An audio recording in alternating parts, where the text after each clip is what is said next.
so heartbreaking. All right, God, now we- I'm not even gonna lie. Also, Crying, throwing up. Zelda, MVP Oh, yeah. of last game dealing with that veteran. That was Oh, fucking yeah, Oh for sure. baller. yes. Hell That yeah. was Zelda, you before that was you're done sickness. talking, but we were talking about how great that was. We really were. It was so nice. Oh, it was so hype. Wearing the big boy pants around here, for real. That shit was awesome. MVP of the game.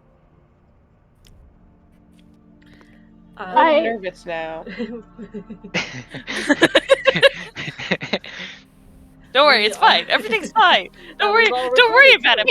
That bit of praise was recorded. All right. It is immortalized forever. So, Yes. Red, just take your time reintroducing me to the party. It's fine. I don't mind. What? What's the matter? You nervous or something?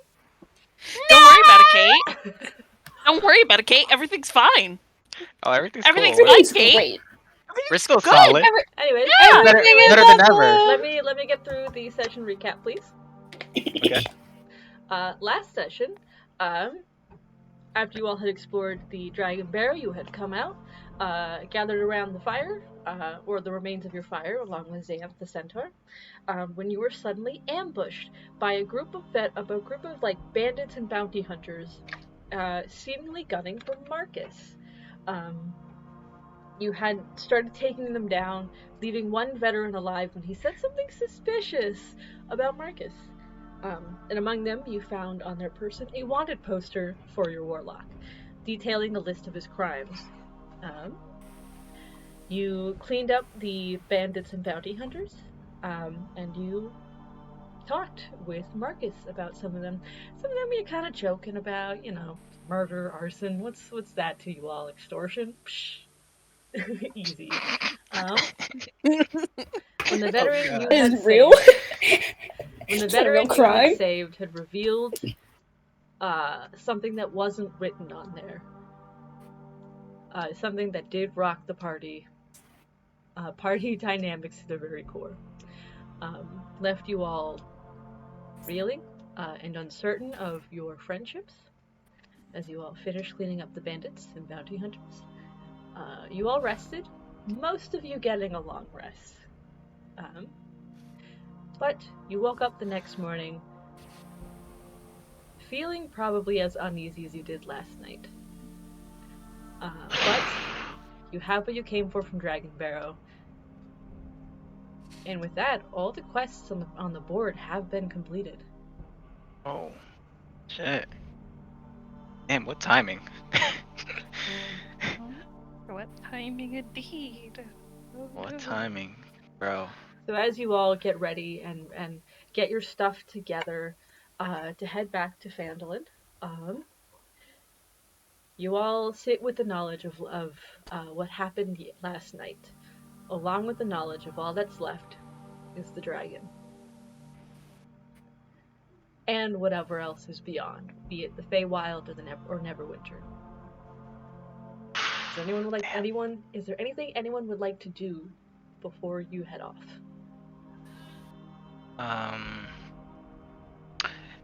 Just I guess to keep myself busy and away from everyone. I want to gather up as much of the bandit equipment, I guess, so I can haul it up on Swifty, and when we make it back to town, I can sell it or whatever. I'm just trying to keep myself busy. Mm-hmm. And you're tired today. Oh hell yeah. You Yeah. did not sleep well. I like to think that if we were to have watches as we usually do, I just volunteered for first and just did not wake up anybody. Oops, ignore that. Trashy. I'm sorry, trashy Swifty. Ignore that. Trash, No, trashy ignore that. Swifty? How dare you?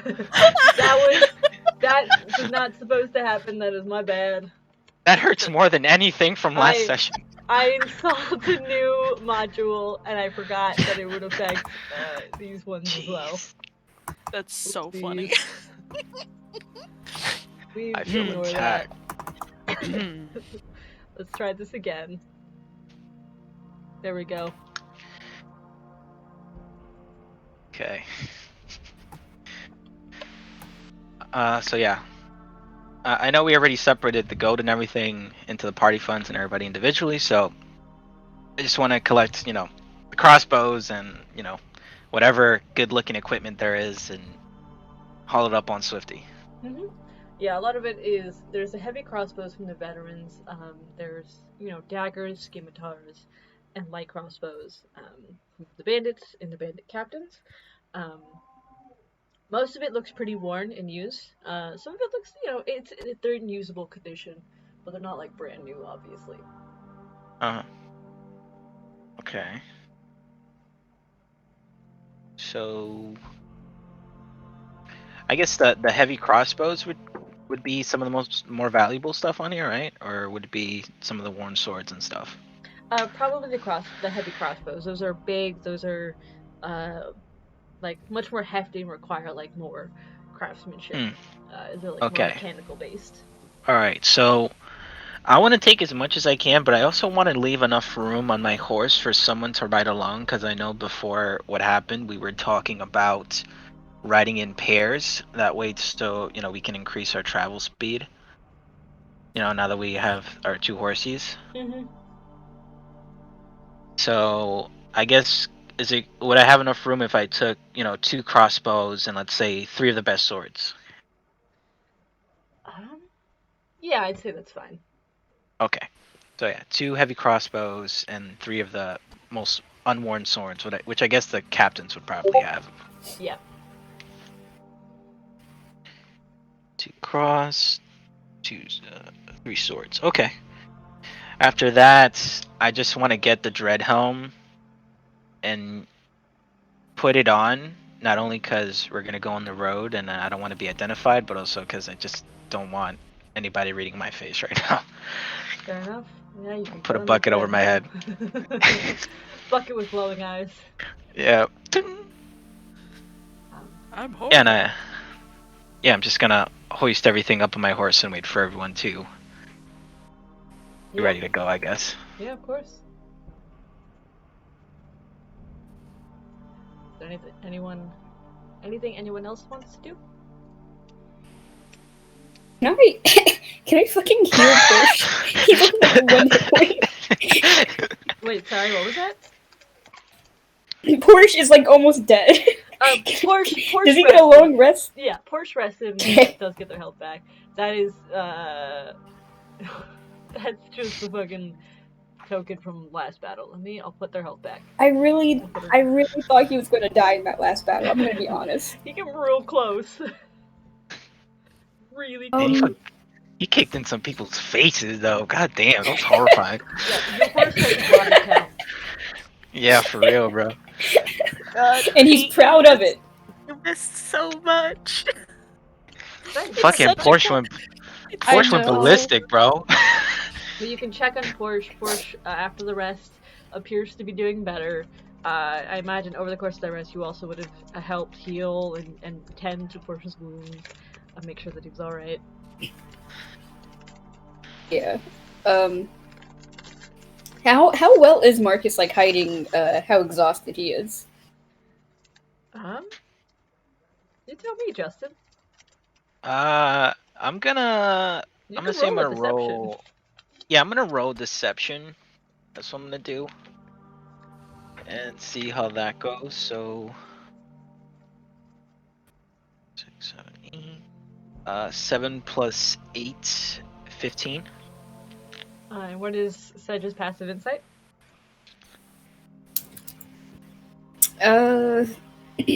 Not great, I don't think.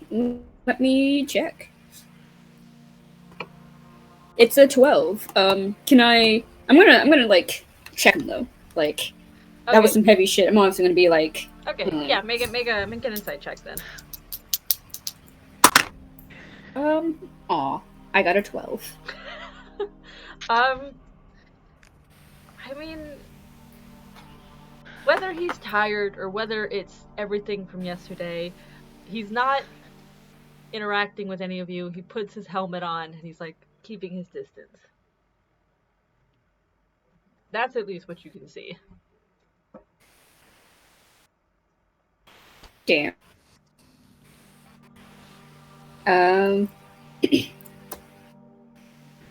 I mean, I guess I finished like getting Porsche ready to head out. Make sure I have the Dragon Slayer um secured. Hmm. Yeah, you have that. May, Have that with you. I try. I think I kind of like make a motion to go like see if Helu's doing okay, and then like kind of remember what she said like the day before, and I'm like, oh well, maybe not. And I just finished with Porsche. Yeah. Hello, Lycan. What are you all doing this morning?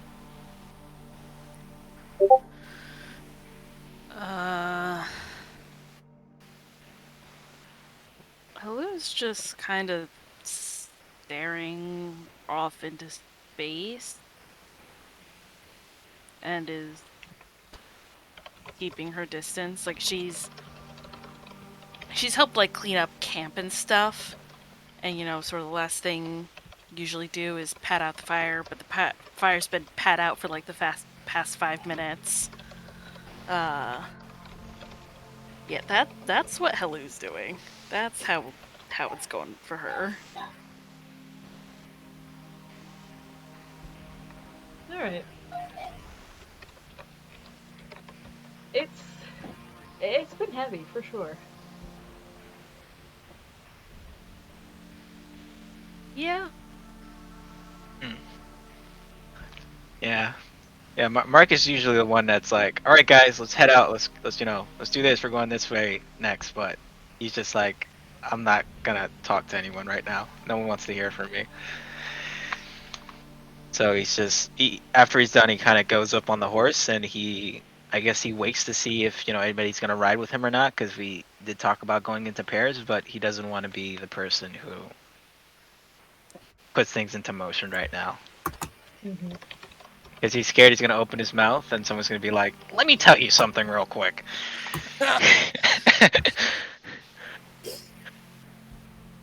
Listen here, Sonny. Listen here.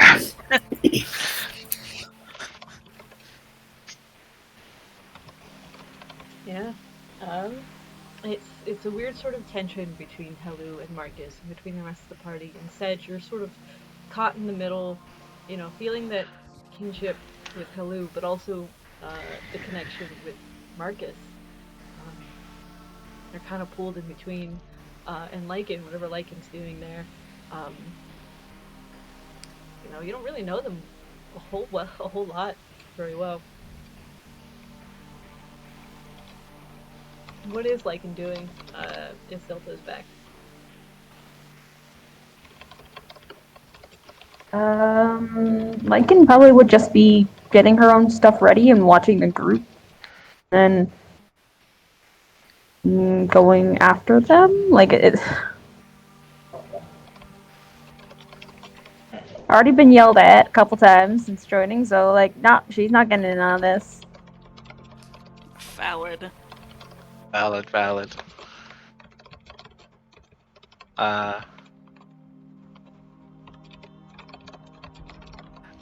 I guess out of seeing everybody else in the group,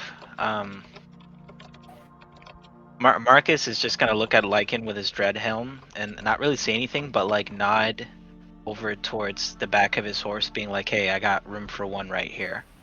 Basically, like he's like, "This is Marcus's way of being like, this is the most I can do to get things on the road right now." It's like, if you don't want to walk, like, because I know before Sedge and Helu were gonna ride on Porsche, because Porsche is the more hefty horse, so I figured that Swifty could handle both Marcus and Lycan. So he just gives her a nod, like, "Hey, you can tag along." If we're trying to go at a faster speed, I feel no need.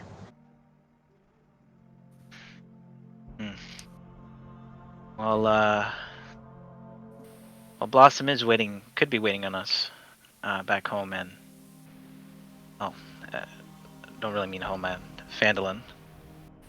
And the faster we get off the road, the better. Seeing everything that happened, I understand if you don't want to ride with me, but I'm pretty sure the others are going to take Porsche, and I have room here, but I don't blame you if you don't want to.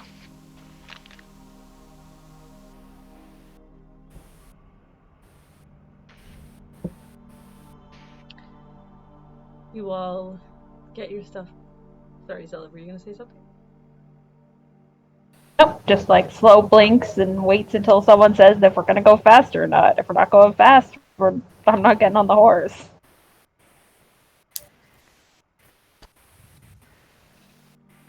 Unfortunately, with the tension in the air, no one's really keen on talking.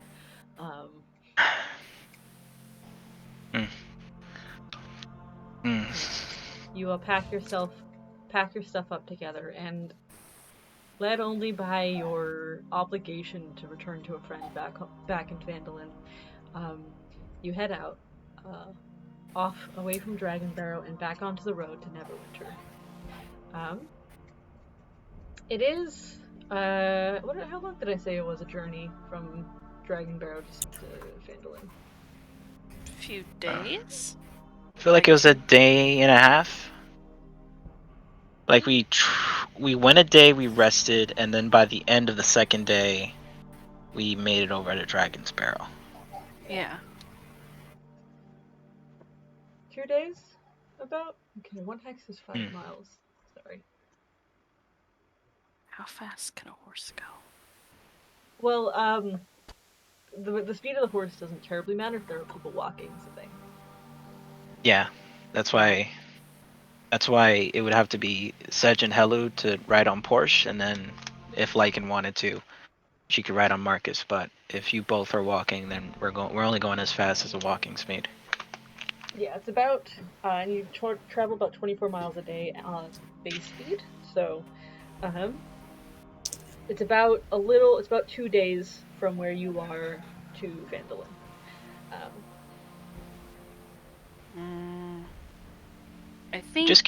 I think for Helu, hearing that Blossom could be waiting for us,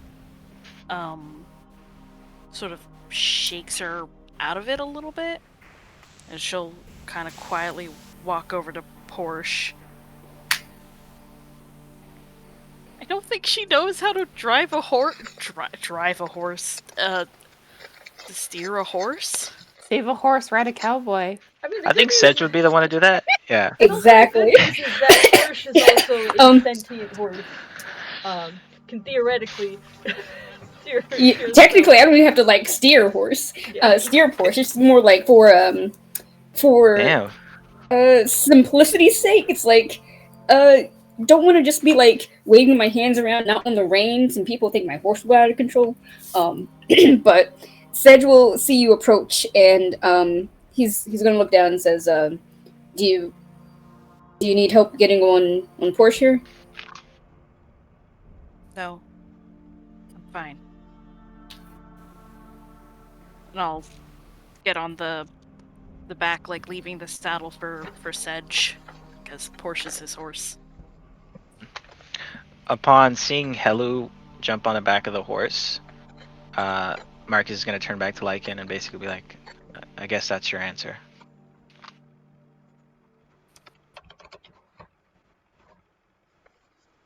I don't think it is, but if they start running, I will hop on. Okay. You know, if Porsche can steer themselves, we should just switch their name to Tesla.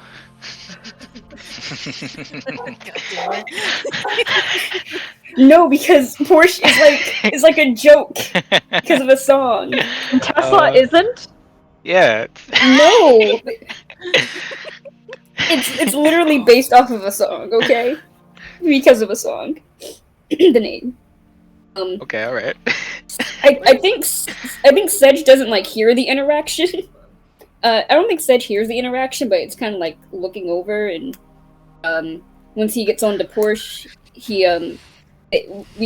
we go over all of us, and are you riding with Marcus? I thought we were going to try to make good time to Vandalin Blossom's still there.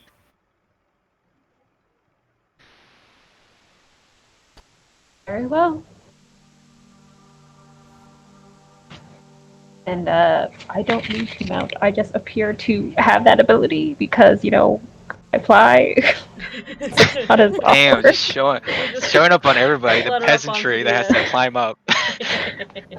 You can Misty step up there, couldn't you too, huh? And Sedge, I know Marcus has the dread helm on, but Sedge like shoots Marcus kind of like a sympathetic grimace. If someone is capable of that type of expression, it's Sedge. Sympathetic grimace. Yeah, he's grimacing, but it's like a sympathy grimace. I love that term, sympathetic grimace. And he's gonna be like, so shall we? The faster we get back to Phandalin, the easier it's going to be to explain everything to Blossom. Marcus just gives him a dread helm nod and, just takes off first, Alright. You take off. Does the skeleton get tired? He's dead. That's what I've been thinking, is that it's a skeleton horse held together by magic. Same as, like, Porsche's, like, magic. So, the horses can move, because I was looking at the travel. If fresh mounts are available every 8 to 10 miles, characters cover larger distances at this pace. However, you are riding magic mounts that probably don't get as tired as a normal horse would. So, I'll put your pace at a little faster than the fast pace, which is 30 miles per day. Cool. So you can cut the travel time down to like a little less than a day and a half, basically. Oh, you go nice. from 2 days to about 2 days to about like a day and a day and a quarter or something. Oh, cool. Fantastic. Fucking hiccups. Because I imagine you're not going to be galloping the whole time, because that still might some of you saddle sore. Yeah, and also we don't want to draw too much attention, I guess. So. Yeah. So you take off down the high road, and there are of course people on the high road. More than a skeleton horse with a dude with a creepy helmet's gonna. Damn, you know what? Us. Honestly, that totally wished past my head. I did think, man, the Dreadhelm was gonna turn some heads, but I don't know. To me, Swifty's just a horse. I don't see him as undead. He's just my dude. So. I forget he's rotten and shit. You guys At least it doesn't go- smell. You guys start going at a trot, definitely faster than you would have walking, and at a pace that is more that your magic horses can sustain more than like a normal horse can. There are absolutely people who people coming towards you, going towards Neverwinter, are absolutely just stare at you as you go, like, what the fuck? Some of them kind of in a panic move off the side of the road because they see a tiefling wearing a dread helm on a skeleton horse. Fuck yeah, that sounds like a metal album cover. I love that. Yeah, you just need to set it on fire and you'll be set. There's also another tiefling behind him with dragonfly wings. So yeah, the two of you on Swifty is a hell of a sight. So there are definitely people that are like scattering off the roads as they see you, thinking that there's like a ghost or something. But fucking fancy Antichrist.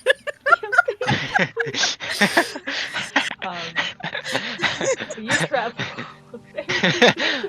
I'm sorry. It'd be funny if Marcus just like someone stops him like, I challenge you, and it just takes off his head and he just fucking Marcus under it. Hello. This isn't a Lycan thing, but this is a Zelda thing. I have prestidigitation, and it says you can create like instantaneous like faint musical notes and such. Oh my god. I just imagine that. Dun-dun. Oh my god. If Marcus wasn't in such a shit mood, he would totally be doing that.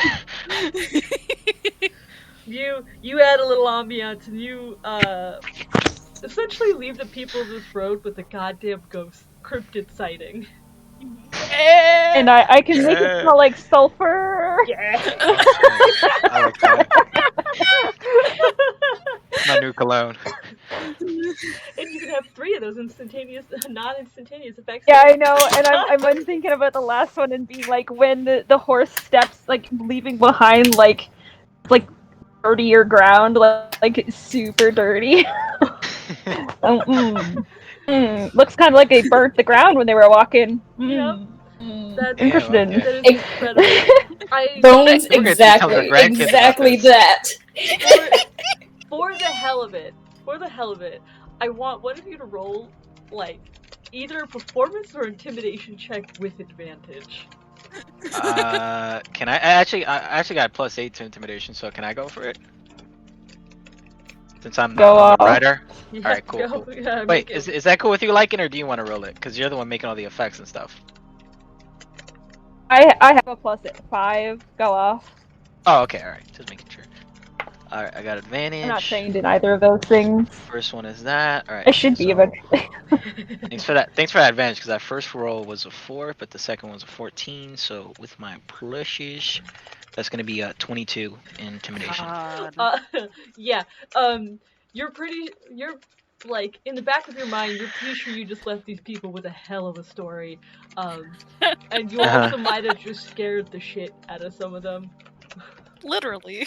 I also want to say Yeah. Marcus is definitely radiating dread just because of his fucking feelings right now. So Yeah. the dread and dread helm. Terrifying. But you guys make good time down the high road, and you get to where the Triboard Trail stops and turns off. The high road, which is like this kind of paved, taken care of, because it's the primary like highway between the major cities of the Storm Coast, where you can see the dirt road turn off onto the Triboard Trail. And it is about there, if Kate doesn't mind that this is where I drop her in, it is about there that you, as you turn, you see a familiar figure walking down the Triboard Trail. Awesome. Not in character. Marcus is in front, right? Marcus is in front? Yeah. Yeah, for sure. Okay. Yeah. I took off first, so. As soon as she sees everyone, she like very excitedly waves at Marcus and starts like trotting up to you guys. First of all, you notice that he's riding a skeleton horse that he definitely did not have before you left. I mean, Marcus summons zombies. Maybe this is just another thing that he can do now. You know what? Fair. Fair. That's a good point. You see me summon zombies, skeletons, and ghosts, so. Yeah. We live in a world of fantasy and magic. Nothing is out of the possibilities. I can respect that. You know what? Since Swifty can do like dancing, can he also do like a cool little like swift stop thing? You know, like a show horse, like. Shing! Make an animal handling. Right. That's. I probably don't see Blossom right away because I'm zoned out, but I see her in my peripheral, so I'm just like, that's when I do it, like before I hit the point of no return or whatever. Animal handling +1, 15. It's not like, blue ribbon winning showroom stop, but it's pretty decent. You're able to pull up and stop before, obviously running into Blossom. Yeah. So yeah, I do one of those. Hello everyone, I was just coming to meet you all at Dragon Barrow. Did it all go well? Is everyone alright? Even with Awesome. your passive insight, something's up. Damn, you didn't even have to roll for that. No. Everyone is miserable. Yeah, it is weirdly quiet. No one's kind of looking at each other, and they're kind of further apart than you all usually travel together. Is Renan still with them? No, Renan actually did stay behind in Phandalin with you. Oh, okay. He would have stayed behind while you went ahead, kind of thing. Okay. Did something happen on the road?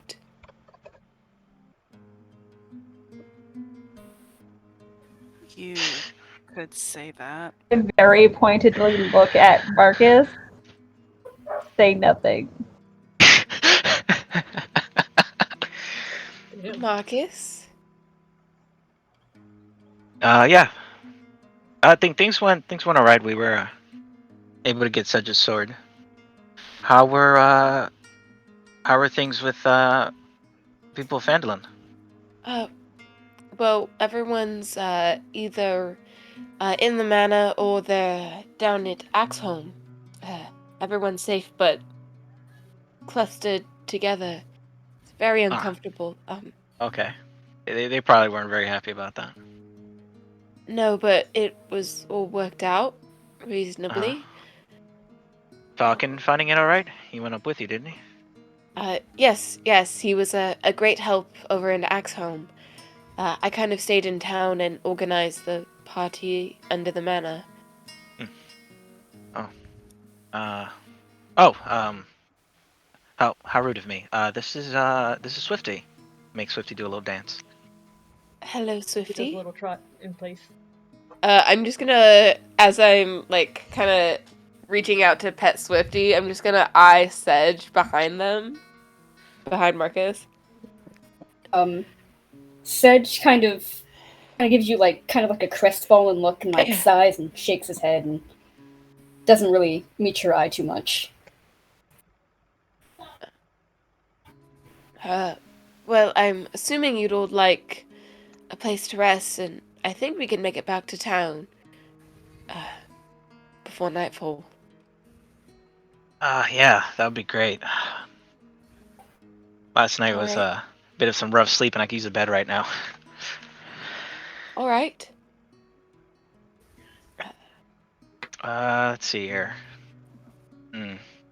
Is there enough space on Porsche for a third person, or no? Yeah, that's pushing it. Porsche is a warhorse. I think it'd be. Also, on Porsche, not on Swifty.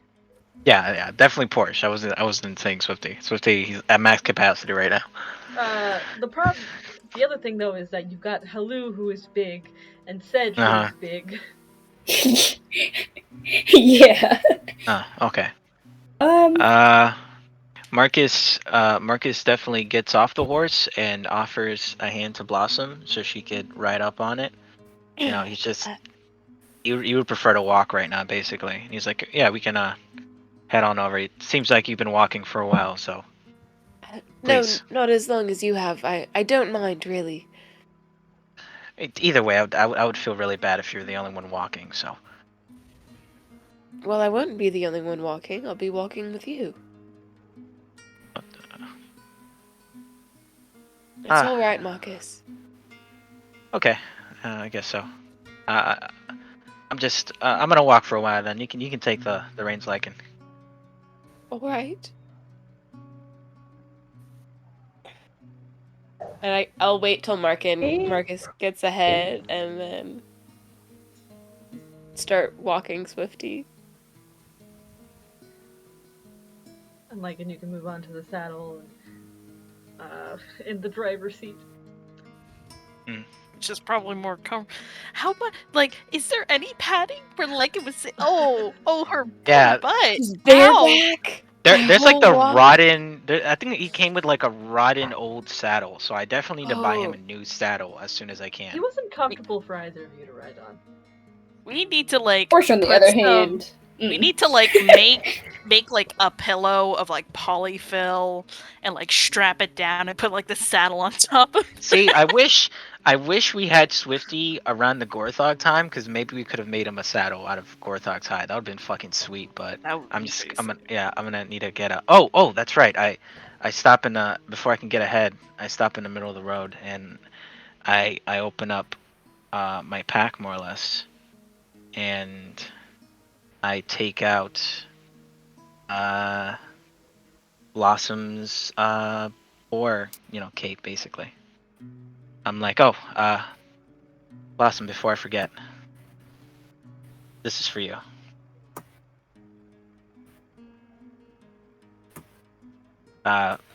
Falcon was able to finish it before he took off.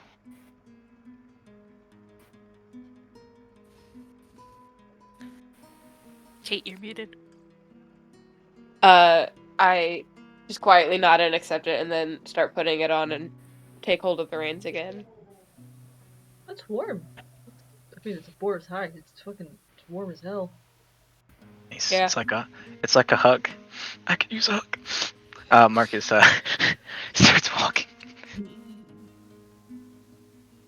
You all continue, and with the horses a little slowed down, but not by much, and continue on to Vandalin. The sort of cutting the corners, because you know roughly the direction Vandalin is, making a bit more of a beeline. You can get to Vandalin like just after nightfall, pretty much. Over to Vandalin now.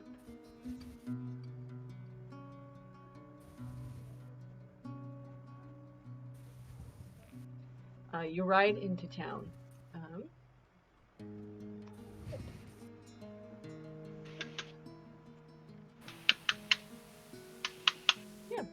You ride into town, and it is strangely quiet, of course, because there isn't the movement of people. There isn't people at the bar, at the inn. Everyone here, of course, has gone either to Axholm or is under the manor. But you're able to ride in, head over to the Stonehill Inn, where you can put your horses in the stalls if you so wish. I'm definitely not settling down in Stonehill Inn right away. Marcus has a feeling everybody is probably gonna talk, so he doesn't want to be a burden. Plus, I have some stuff to sell anyway, so I have an excuse to kind of go outside. The problem is that most of the people in here have moved to either place, so it's a bit hard to sell stuff at the time. Oh, I thought I was just gonna go to the Lions. What you call it again? Lion Shield Coaster. But again, Lenine Greywind would have gone with either the Axholm people or the people under the manor. Okay. The gist is that there is no one in town. Oh, I get you. Damn, I was relying on her for the letters. All right. I'll wait off then.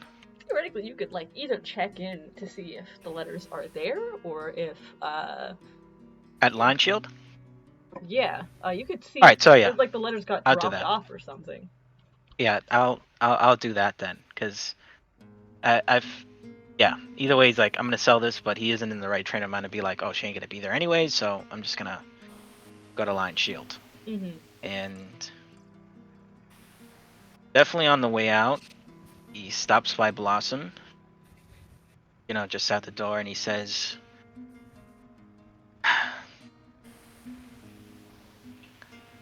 whatever happens, it was nice to have you briefly as a good friend. And he heads on over to Lion Shield. I just give him a raised eyebrow in confusion and sort of pause, thinking whether or not I should go after him, and then decide I should keep going to the tavern. You're chatting. I can hear her too. Shush! She's Oh, so fuck! I am going to put Porsche up, put up his saddle and his tack or whatever, and I'm gonna just sit in Stonehill Inn. I probably see Blossom come in, and I'm just kind of waiting for everyone to just sit around so we can get this conversation done and over with. As you walk into the Stonehill Inn, you see it's been entirely rebranded. No, I'm just kidding. Blossom the shop. Damn. Okay, that happened overnight. It is. It's unsettling to step in and to see nothing, no one. Toblin isn't at the bar. Wait, can I say something really quick? Yeah. I light all the lanterns because I don't imagine any of the lights are on. Nope. So I light all the lanterns up, so it's not somebody's not brooding in a dark room by myself.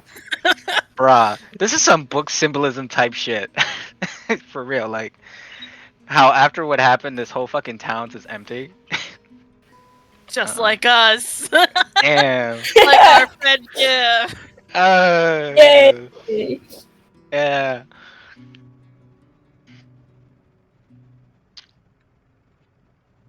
Yeah. You light it up again. It is unsettling. It's quiet. You can hear a pin drop in here. But you can get the best table at least. Oh my god. Damn. Hell yeah. I go behind the counter as Sedge is letting up the lanterns, and I pull out a handful of coins and put them in Toblin's till, wherever he keeps his coinage, and I start pouring everyone drinks and bring them to whatever table they choose to sit at. Mm-hmm. So is anyone going to tell me what happened out there? Everyone seems on edge, and is Marcus all right? I don't think any of us are all right. When Marcus gets back, we're going to have to explain everything. It was a lot. A lot of things that he's not proud of. We've all just been kind of trying to grapple with it. You can make your own. You can form your own opinions and your own stance on the matter, of course, Blossom. But I just want you to know that, solidly speaking, Marcus, I hope, is still front even after all of this. Hello? Lycan?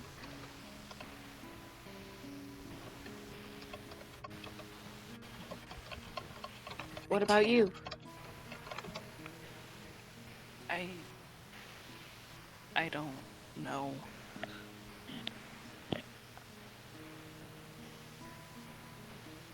I don't know.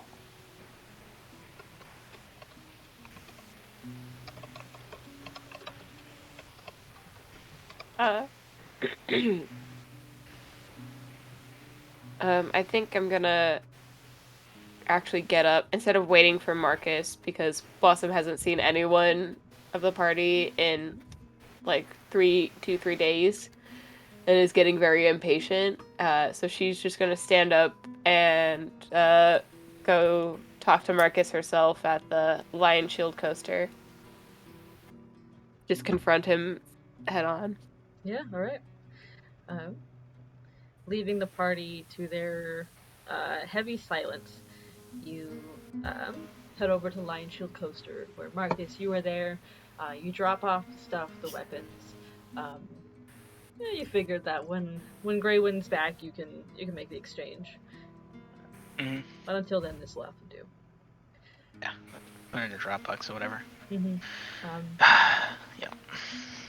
On the counter is a letter. It's a sealed envelope with, in messy scroll, Marcus.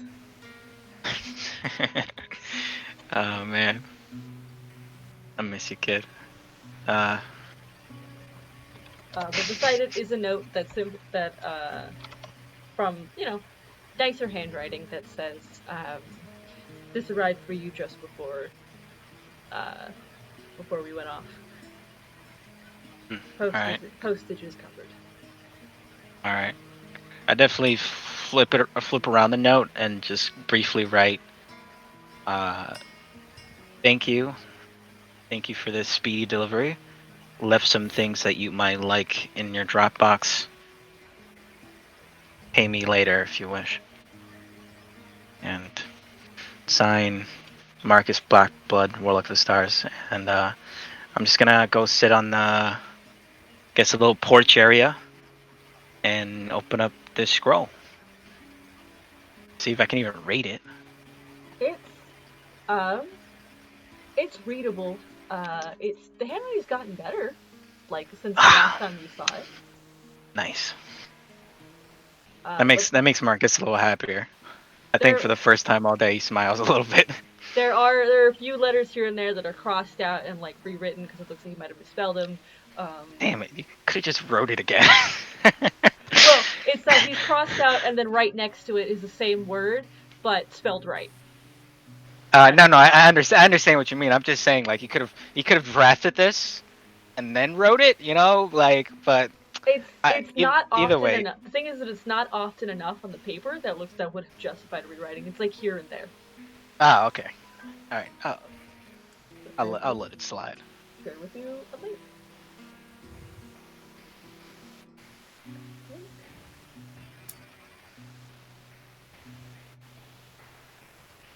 And keep an eye out. I might be making changes because I forgot the letter existed. I had it mostly written down. I forgot the letter existed, so I might. I'll let you know though if I make any changes to it. Okay. All right. Is it cool if we just circle back to the bar briefly so I can just read this entire letter? If everybody else is cool with it. Blossom did come to try and find you, to talk to you. So potentially resolve that, and that can be like, if you want, either like in the middle of the letter, or that could be after the letter, and then we can jump back to the bar, and you can have time to read the letter. I'm gonna say after the letter because I feel like my interaction with Blossom is gonna be influenced by what I read right now. Okay. So back at the. We'll get to Blossom and Marcus in a minute, if you're alright with that, Kate. So back at the Stonehill Inn, what's happening?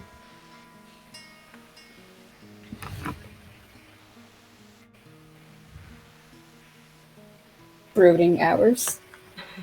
God, yeah.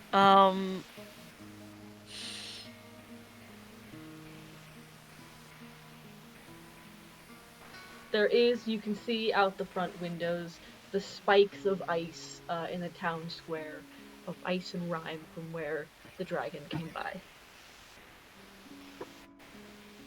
They're almost glowing in the moonlight.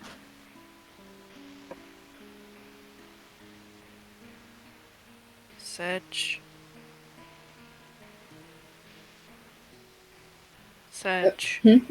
Yes, hello? Yes.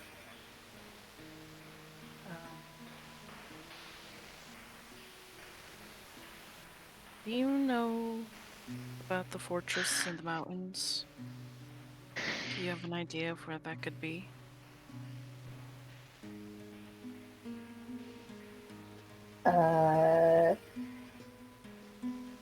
DM, which fortress would Helu be referring to? The dragon.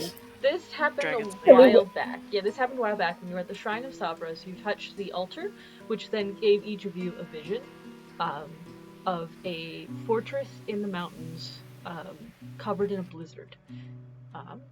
The implication being that if you're hunting a white dragon, this might be its lair.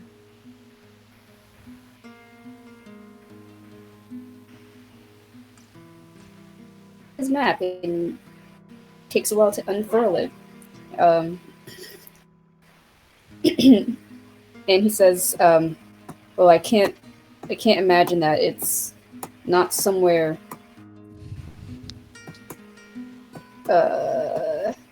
at it might be at Mount,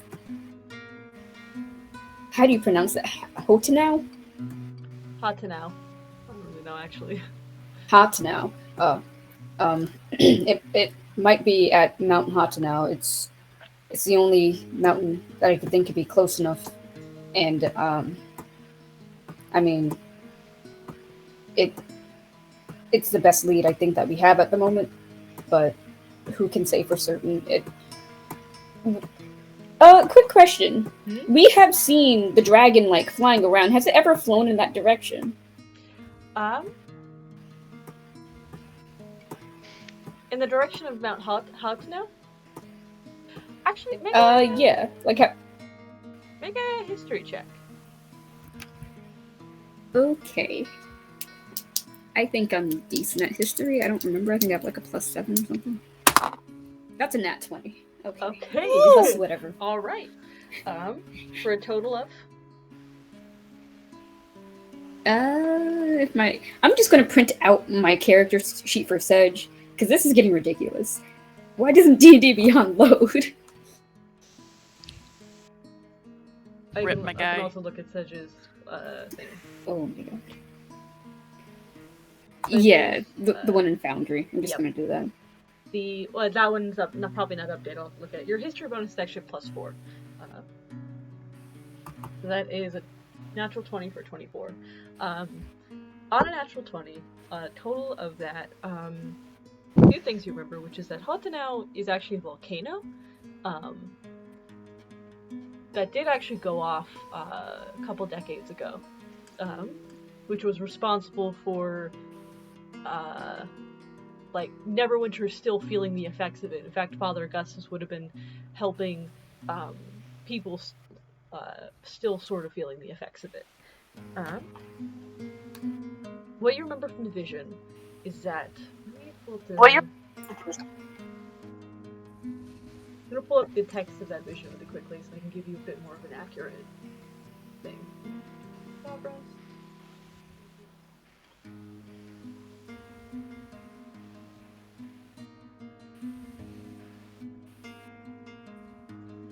From what you remember of the vision, it was a while ago as you think through, you floated up to the roof of the shrine and then you soared. You're trying to remember. I think you soared southward, but the land sort of blurred beneath you. So you were, you were somewhere in the mountains, in the Sword Mountains, south of Stavros.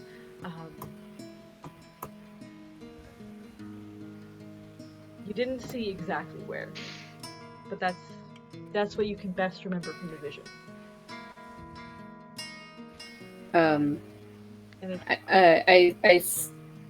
Sorry, you can go. The other thing, the final thing I'll give you on a natural 20 is that you do know that in the area is something known. See if I can get the right. There we go. Is a peak in the Sword Mountains, specifically known as Icespire Peak.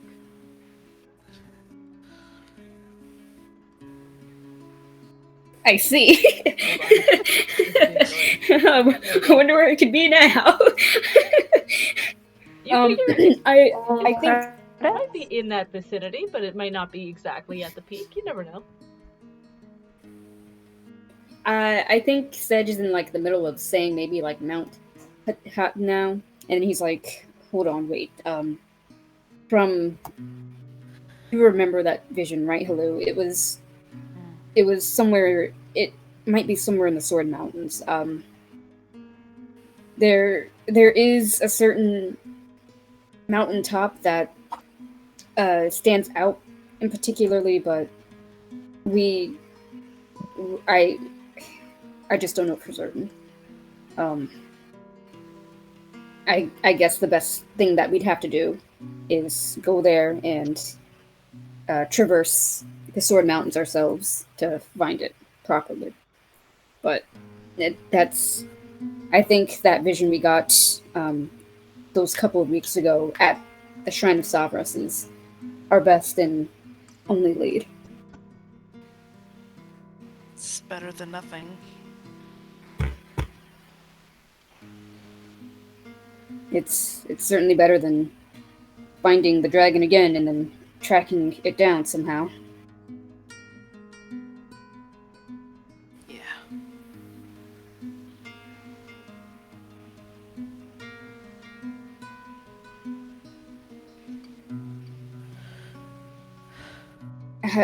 how are you feeling after a night's rest? Hello. Bad still, yes. I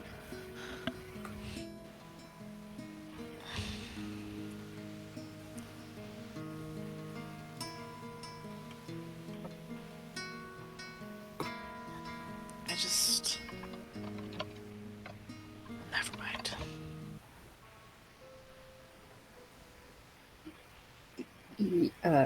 Yes.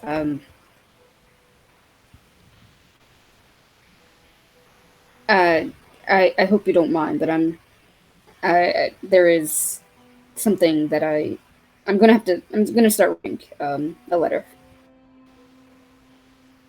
Okay. I just don't mean to be rude. It's fine. I don't really care, honestly. I see. And Zed is gonna pull out some parchment and a quill, and I think he has all this stuff, or does it matter?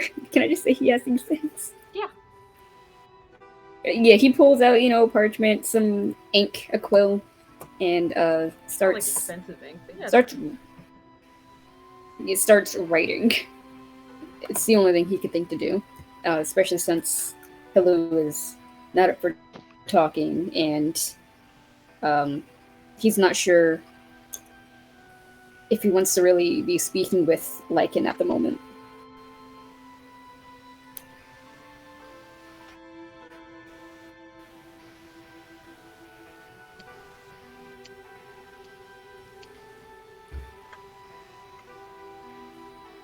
Are you back, Zelda?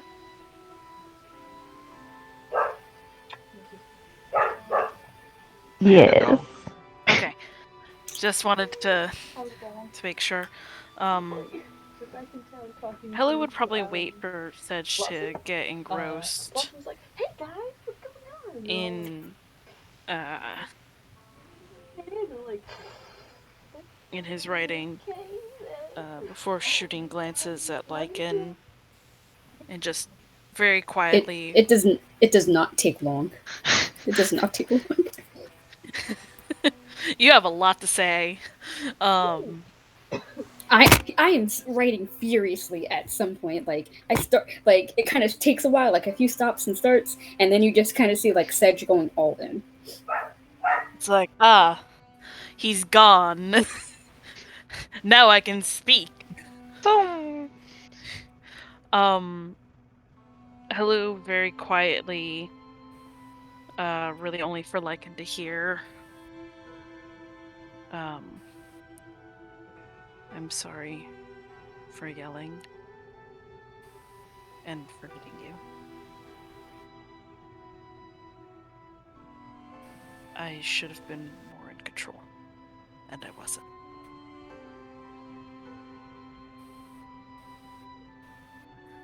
Are you sorry for the lack of control? Or are you sorry that it happened? Are you sorry because the social construct of nature asks that you be sorry for actions that are not seen as beneficial?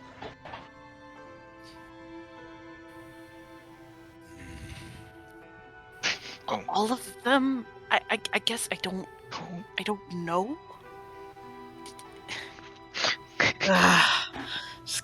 Hello's gonna like pinch the bridge of her nose.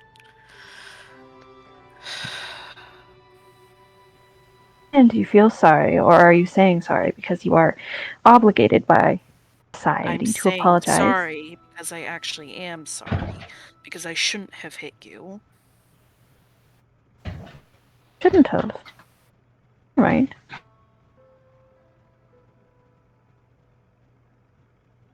Your techno garble is very infuriating.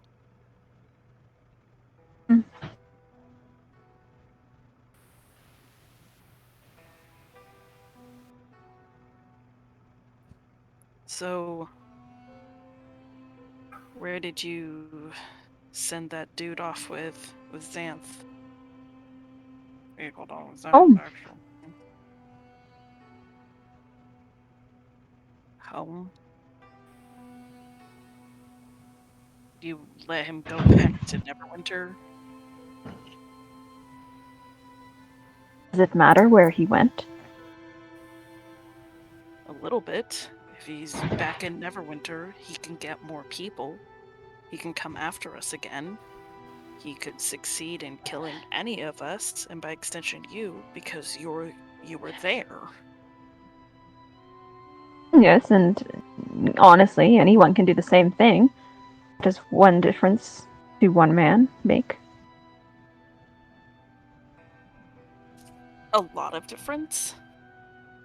There are a lot of people in Neverwinter he could tell about us that perhaps would have more information. How do you not or know power that he over already us. didn't do that? Well, I don't know. If he's back in Neverwinter, I'm sure he already did. Never. You know what? No. And Helu, sensing her frustration mounting, is going to get up abruptly.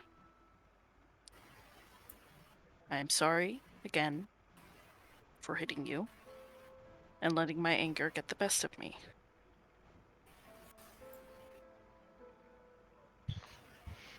Goodbye.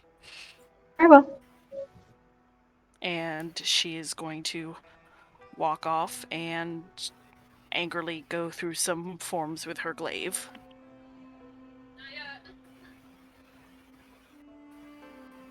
Yeah, all right. I think when you stand up, that gets Sedge's attention, and he looks between you and Lycan and lets you walk off. Sedge cannot take you in a fight, but he's going to put down his quill and stopper the ink and kind of turn to Lycan. He's written like 5 pages by now, and he's just, what do I? Why was Helu so upset just now? How would I know? I'm not her.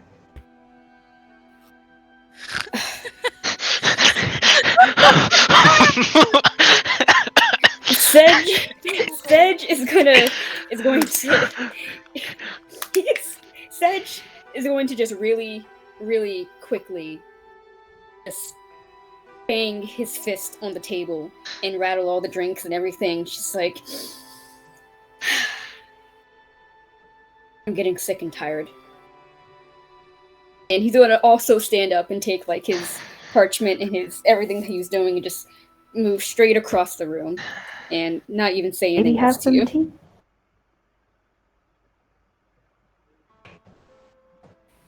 And he's And gonna go back to Blossom's his got a lot. to his to his letter that he's writing. Blossom's got a lot of tea to drink. You're not there, unfortunately. Oh no, it is like a You're- 10-gallon tank of tea. Your lips My are gonna be dude. burning. This is a fast food style 10-gallon sweet tea container pre-made yesterday night. Can I have a waffle? Can I please have a waffle? That's what's going on right now. Blossom is really asking for the waffle. Alright, we can move over now to the scene in Lion Shield Coaster, if that is alright. Yeah.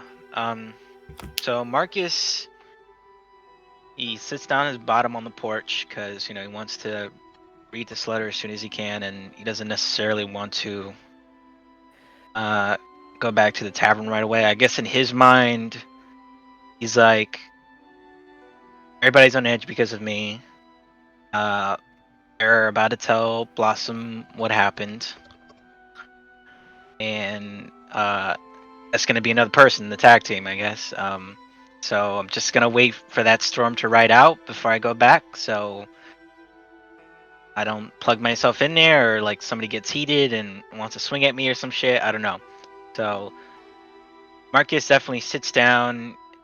He takes off, like before he reads the the scroll. He takes off his dread helm, and he didn't sleep the night before, so he just has bangs under his eyes, and his eyes and his cheeks are just a little puffy because he might have cried once or twice on the road since no one could really see him with a dread helm.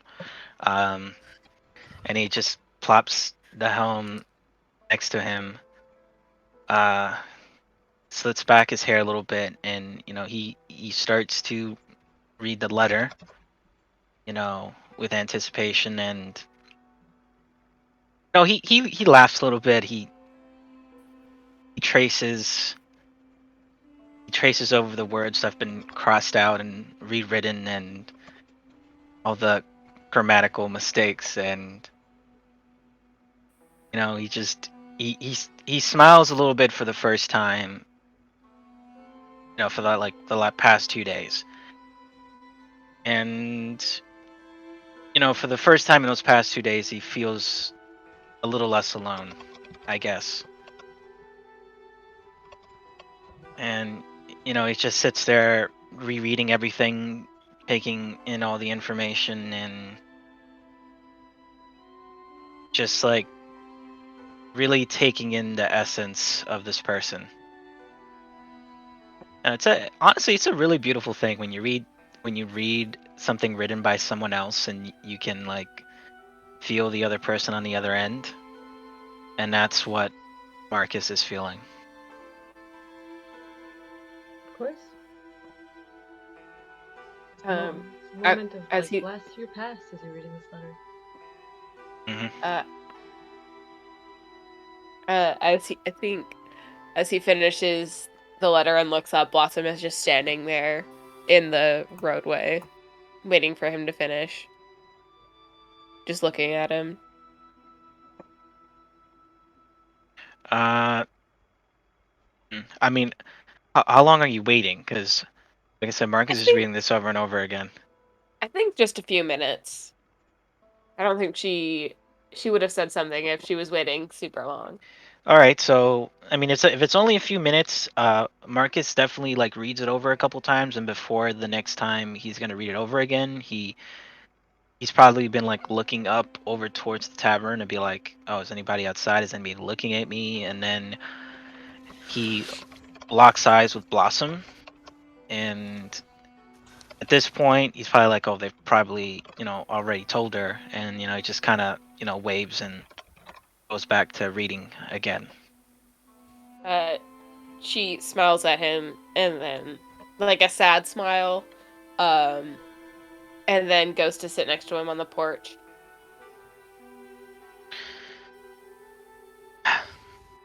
Uh, have have you come to give me a piece of your mind?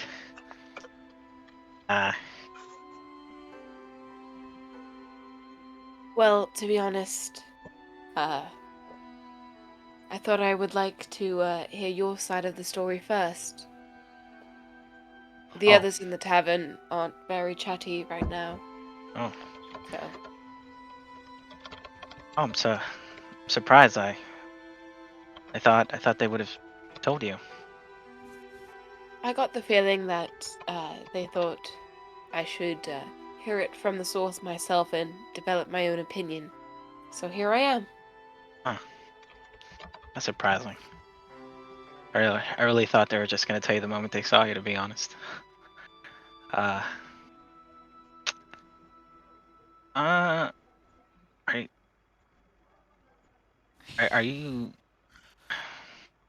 are you sure you want to hear it from me? I don't want to give you the impression that I'm biased towards myself or something. Marcus, everyone is biased towards themselves. Everyone's going to paint themselves in the best possible light. Okay. That's just the nature of us beings. Yeah. No, you're right. It's easy to say that when it comes to everyday things, but you know, before I go into that, you probably need a little appetizer first. Marcus digs into his bag and he takes out his poster and he gives it to Blossom. For her to look at. She takes it and looks it over. Well, from the impression that I've gotten over the past few weeks of working with you, it seems a little light on the charges. You know what? That's exactly what everybody else said at first. Kate, It's you've seen it's the poster, right? Yeah. Okay. it's kind of ironic you say that. uh, Marcus just gives a nervous chuckle and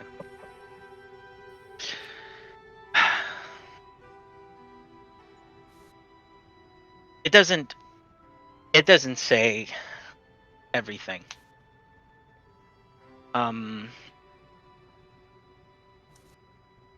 Basically, we finished up getting such a sword thing.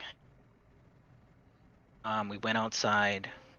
Xanth was out. Oh, you haven't met Xanth. Is this? Have you met a centaur before? Can I make a roll to see if that Uh, brings up anything? Yeah. History check? Okay, just straight history? Yeah. Okay. I have a +1 to history. 3! No. No, I just shake my head a little bit. No, I don't believe I have. They're the horse people. The half man, half horse. Yeah, yeah. Those are the ones. It's hard. It's a lot different in person. Let me tell you that. Did he have a horse head and a humanoid body? See, I feel like that would be a lot more complicated. I can't imagine walking around with a human body and a huge horse head. They do Seems have like a very large heads, and you get the impression that she's trying to lighten the mood a little yeah. bit. Marcus is definitely doing the same thing. That's just a defense mechanism since like forever, but he's just like nah. um, we met him. We met him outside. Real cool guy. I'm pretty sure Lycan has a crush on him. Um, he kind of stayed outside. We met up with him after the job. Shit. It's important to note that while we were going up the road, since it's so close to Neverwinter, we were all kind of a little on edge. Me, Helu, and Sedge, and whatever. That we run into someone, and it did kind of go that way, but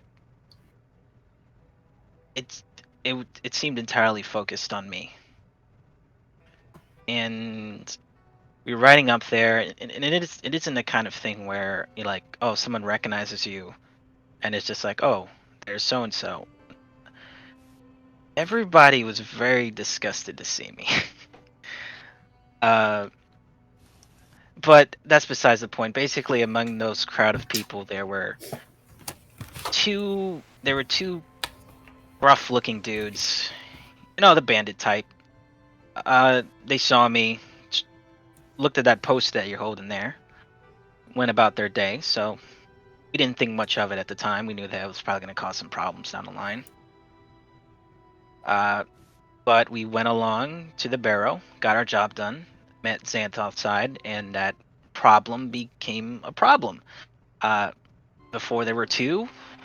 When we went outside, there were like 10 of them, maybe. I lose count. It's more like 10 and a half because freaking Sedge's horse like ripped in half like 3 of those dudes. So like it's not gonna be an open casket funeral whatsoever. I had no idea that horse could do that. I'm pretty sure it winked at me while it was doing it too. It's fucking terrifying. Uh, that's besides the point. Basically we fought these dudes. They shot me a couple times with some arrows. They were definitely coming after me. pointed me out. So, we started fighting them, and Hella was fighting the last guy. And Hello had him on the ropes for sure, and decided to knock him out. He went to bed, knocked out for a good while. And after that was all said and done, we regrouped, carried him over to our camp, and looked all over the things. We found that poster you found just a second ago, and they saw it, and they had a very similar vibe as you just did when it came to that. Like, hey, what's arson? Does that even exist? And just for a second there, it was nice, but it didn't last very long. That guy that Helu knocked out, he woke up, and he had some choice words. He basically told them that I wasn't telling them the whole story, and he was being honest. I wasn't, and I never wanted the day to come that I would have to, because I knew that when that day came, it would be like things are right now. Helu can't even look at me in the eyes. She doesn't want to be around me. Such as being said, he's all right, called me his friend or whatever, but I'm not sure how long that's gonna last with how things are. Lycan hasn't been around all that long, so she probably thought I was already shady enough. So when she heard what this man had to say, just wasn't too far of a stretch. And now, Blossom, it is time for you to come up with your verdict. And before I say anything, like I said before, it was very nice having you as a friend. And your opinion on me is definitely going to change.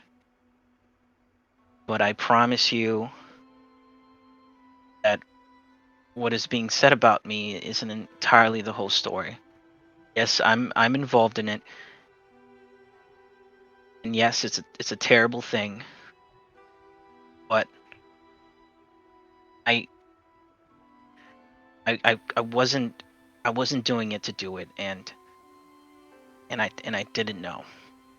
So basically, the veteran woke up. He made it pretty clear that he thought he was gonna die anyway, so he might as well go down swinging, and I can respect him for that.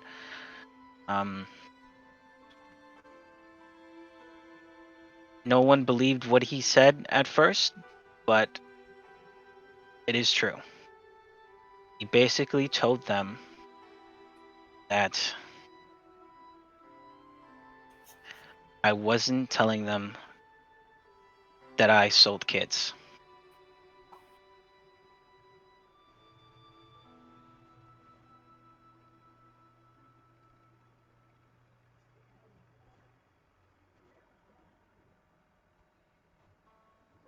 And after Marcus says that, he obviously waits to see what Blossom's reaction to that would be, or if she had anything to say to that. Sorry, I'm getting conflicting emotions from these memes trying to pay attention. I was just having fun laughing at the memes, and then he drops that. I'm like, what? I'm trying to cope so bad. It's so Red, I love yours. Like, I bet he's thinking about other women, and then he turn around and say, "You're next." Kate, for reference, every single every single time in that fight, every time we like killed somebody, we turned to somebody else and we were like, "You're next." Okay, I was thinking about this all week. Like each one of us, yeah, we were telling him you're next, but like this man was winding up. He was looking at Marcus like you're next. Marcus turned into a fucking pin cushion. Oh yeah, no, I Okay. was a fucking porcupine, bro. Had Okay. to heal him twice. Wow. Marcus drops that bit of news. And then like she's definitely frozen in shock. 'Cause she like I feel like she understands. No, she never mind. I'm not getting involved in this. No, I was gonna say like because of her past, she doesn't really understand what he's telling her. But then it's like, no, I know about what Helu's been through.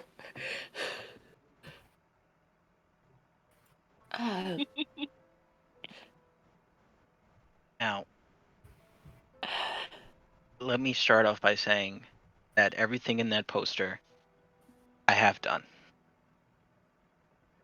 I've known about it prior to doing it, and it has been done. Not necessarily by me, but by people I've sent to do it. But sometimes also by me. But that's what the veteran said is the reason why I'm here in Neverwinter. I mean, in Phandalin. And it's complicated because one could say that I have sold people, but at the same time I did it without prior knowledge of doing it.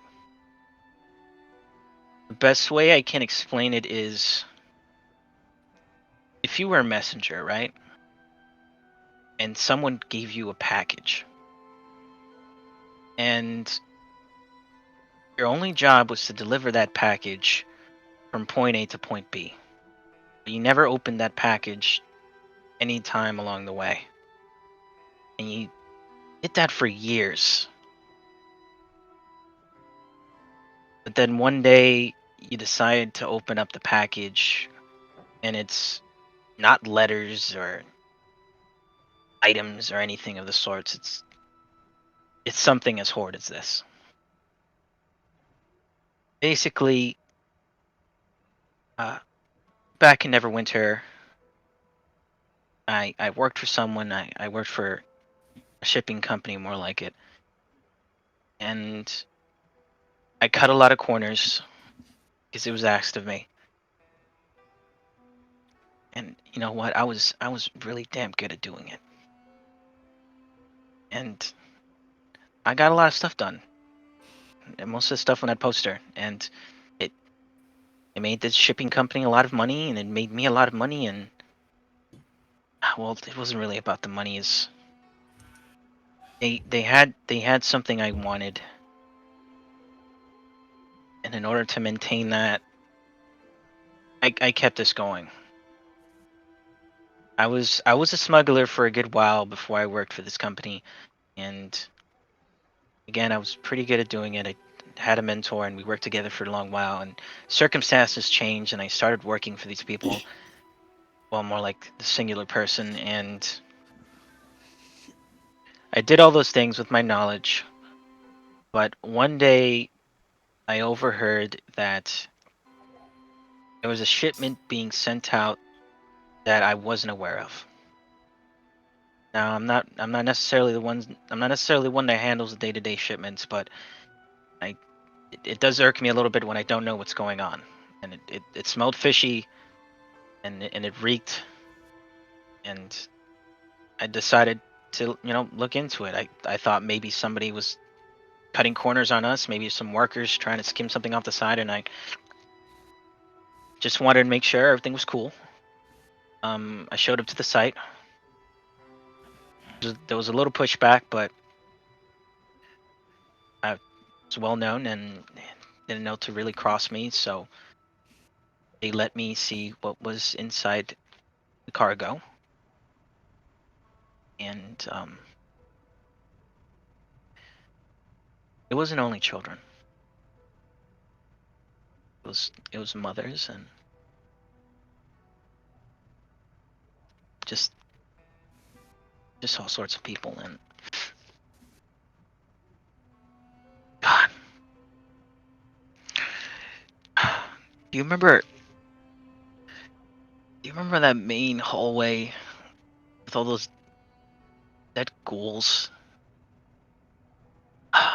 God, it fucking smelled. It just, no matter how bad that hallway smelled, it's never gonna smell as bad as this cargo hold smelled. They all cowered away, and I saw the children in the back, and they looked at me. I swear to God, they looked at me not only like they were scared, but that they absolutely hated me. I don't blame them.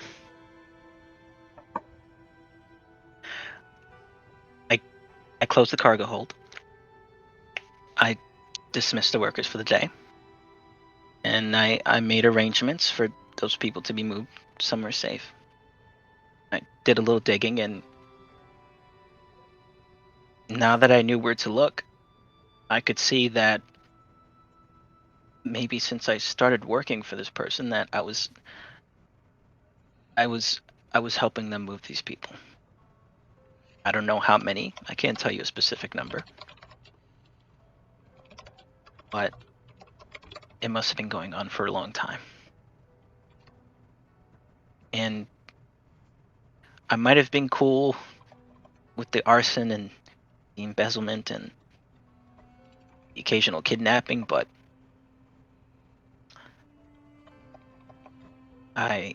this was too much for me. Even for the thing that they had. Even for the person I wanted to protect. And me being dumb enough, I thought I can go talk to my employer. We've been working for years, and I guess you could say we're like family. And I just wanted answers. I wanted to know, not really why this was kept from me, but why it was a thing in the first place. And rather than giving me answers, or even being mad at me for snooping in, they were just disappointed. They were disappointed. And I told them I was gonna leave, that this was enough for me, and they could get by without me. And in response to that, people that I thought were my friends helped put me in prison. And not only are they saying that I'm guilty for the crimes you're seeing on that poster, but they're also, I guess, saying I'm the mastermind or whatever behind this whole trafficking business. I didn't quite know that until a couple days ago. I thought once I got out and once I got far away that I could stop hurting people that I loved. I could stop hurting people in general. I could stop hurting people for other people. But yes, this son of a bitch was too evil enough to leave me alone. And you know what? Maybe I deserve it. There were a lot of nights when I was in prison that I just wanted to fucking end it all. Because I know how fucking rotten I am. And I've been traveling around with you all. You know what? I've been happy, for sure. I've been happy. At the same time, I knew that just like anywhere else, I'm just a fucking parasite. And that sooner or later, you guys were gonna find out. And I was going to fuck it all up again. And maybe that's for the best. Because for the things I did or the things I've aided in, maybe I don't deserve redemption. And I guess there's just certain things you can't run away from, Blossom. But that's it. Obviously, I was very scared of the idea of Hello finding this out, not only because Hello's my best friend, but again, as you can see, it's a bit of a sour spot, a bit of a connection there. And it's just finding that out must have been a lot for her. And what hurts me the most right now is that I can't go over there and give her a hug. That I can't say a joke to make her laugh, like I usually do. That I can't tell her everything is going to be okay. That I can't tell her that I am there for her.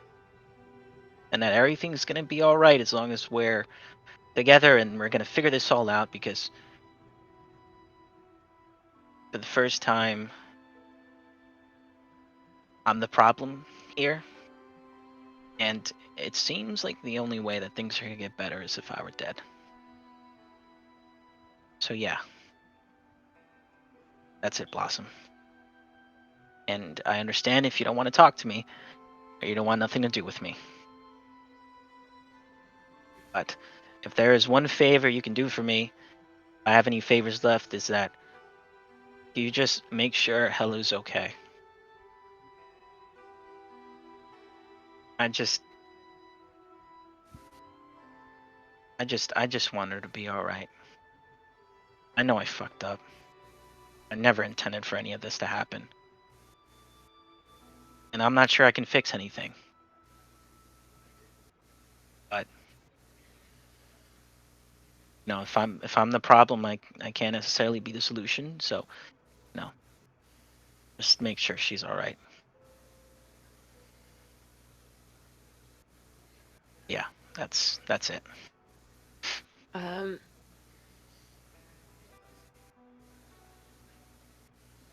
Blossom has just been silent through this whole thing.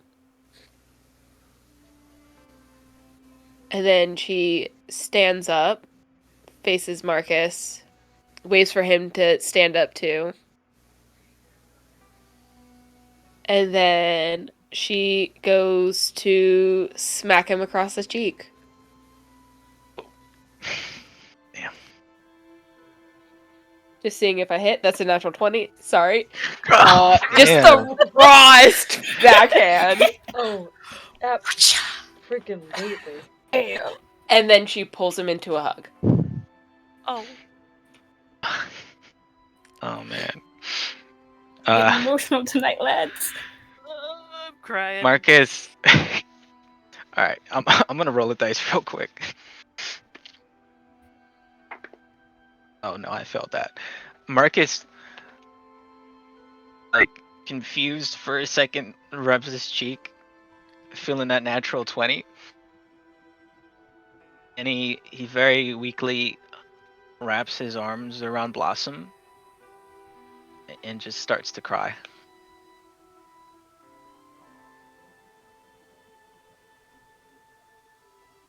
And I think they just stand there for a while because Marcus needs a hug, guys. Yeah, I need a hug really bad. Oh man. And as he's crying into her shoulder, she just says, You did the best that you could do with the cards you were dealt, Marcus. And yes, it was selfish. But when you found out you tried to do something and it fucked you over. But then you met some of the greatest people in your life. I'm not forgiving your participation in all of this. But I know you've changed. The man you told me about is not the man in my arms.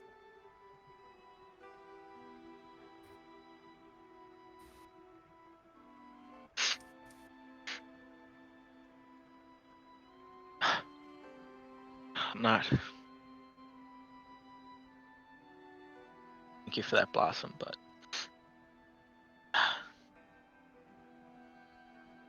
it's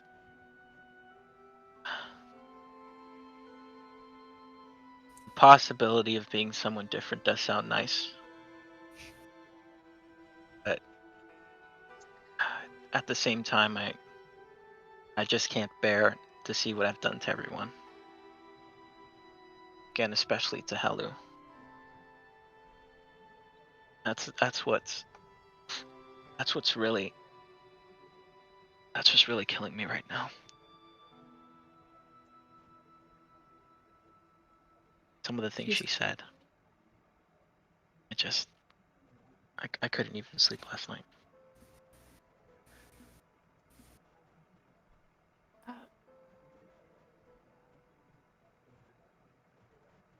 I can talk to them, try to get their side of the story. You definitely should.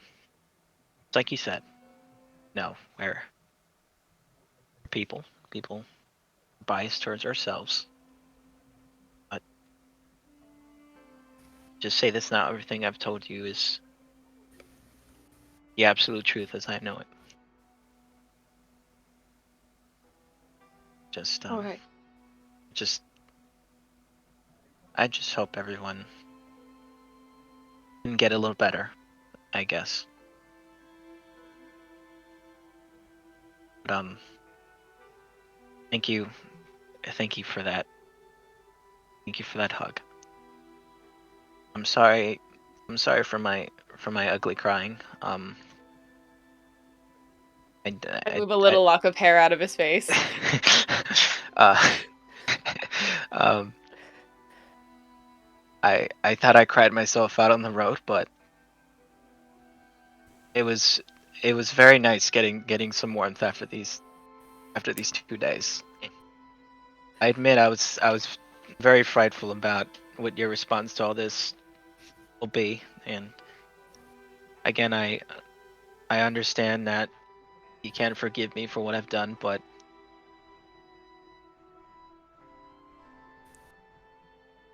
the things you said definitely have helped. All right. You stay here and get some rest. We still have to confront a dragon. I'll go back to the tavern and speak with everyone else. Yeah, we're probably gonna have to settle down for the night. Honestly, I didn't sleep last night, so just I'll just come back when I'm all pooped out, I guess, or when it looks like everyone's settled down, or whatever. Um. Oh, one part of the story I missed out on there is there you know that veteran was alive. Let me get your opinion on this. I'm doing you could call it a bit of a survey on the general response to this in the party. After that veteran was done talking, what would you have done?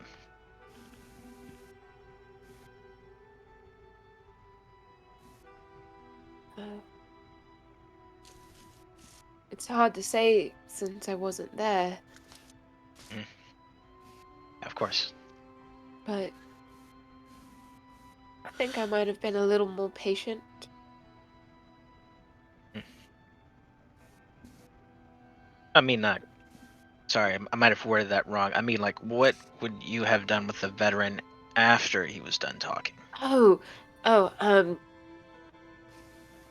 probably would have knocked him unconscious and tied him to a tree. Tree, okay. See, you might have noticed. It's been another area of tension was you should probably be aware of. You know, I might as well tell you everything now, so you don't got to get it from everybody else. Uh, since the veteran, since the veteran told us his whole spiel, and since he was after me and saw everybody else, you know, personally, and I think some of the others thought this too. Personally, the best thing would have been to kill him.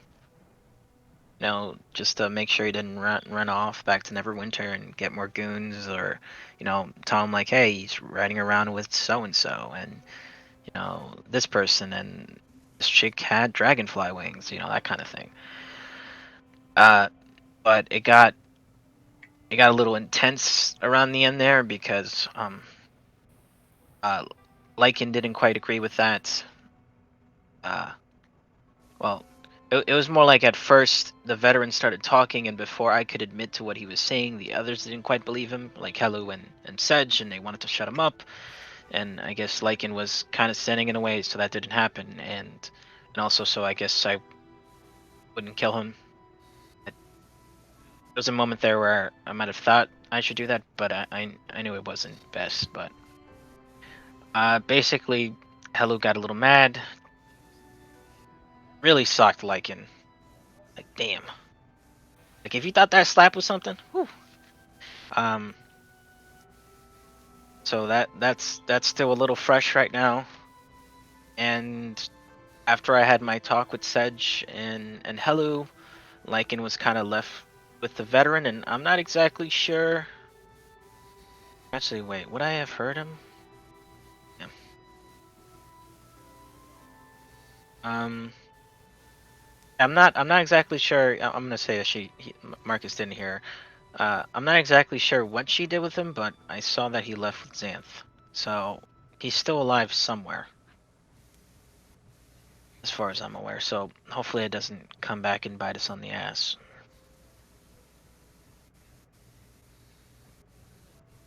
I will keep an eye out for him. Okay. Cool beans. I'll be here.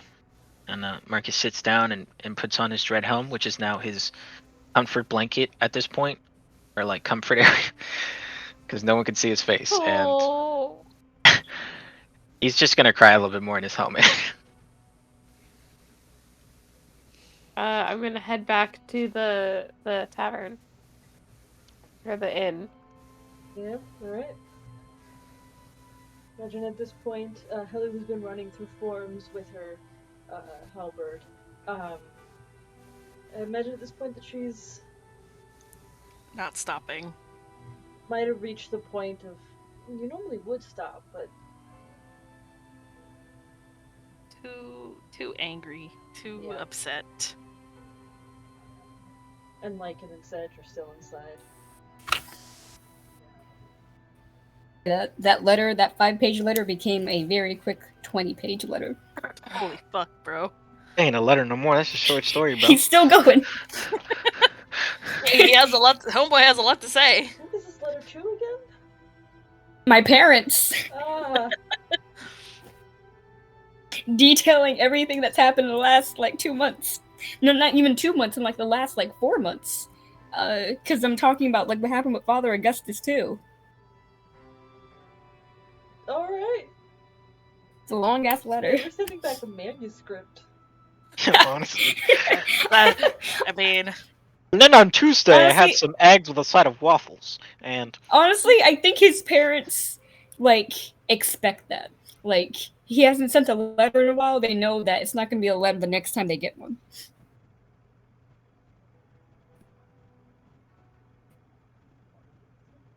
And what is Blossom doing as she approaches the Stonehill Inn? I'm going to wait for Helu to take a quick breather in her forms, and then I'm gonna put a hand on her shoulder and kind of like eye her, seeing if she wants a hug. I feel like just everyone needs a good hug right now. Just hug it out. It takes a while for Helu to stop. It just gets, her forms get like sloppier, and like you'll hear like her quietly snarl, and like she'll start again and like try and go through it again, but then make another misstep, and just you can see the sort of circle of frustration growing and growing before she finally just, on like a downward swing, like basically almost spears her halberd into the ground and is just shaking while holding it.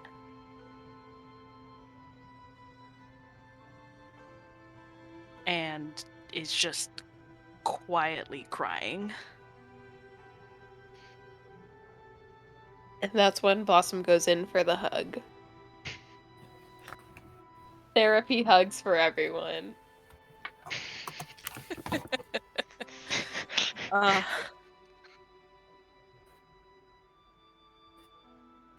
Helu would absolutely tense, not entirely, like sort of just lost in memories, and just so angry. And she would just stand there for a very long time, I think, before probably just her legs giving out of just the sheer both physical and emotional exhaustion. I try to lower her down gently, but I have a -1 to strength. Sorry, you just go whump to the ground. There is no support underneath Helu's legs.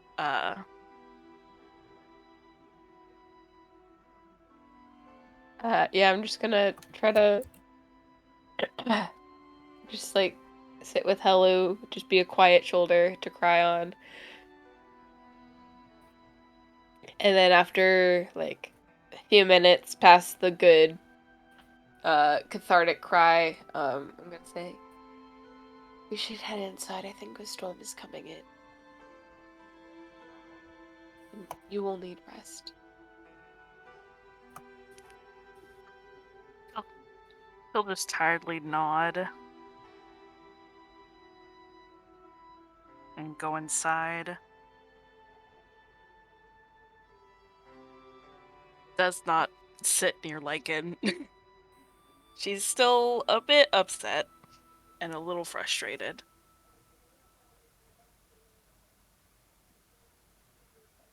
I'm gonna go over I mean, to considering the amount of Sedge time you writing. said you just were outside, Lycan's not there. Lycan's in bed. Fuck y'all. It's nighttime. Fuck y'all, nighttime.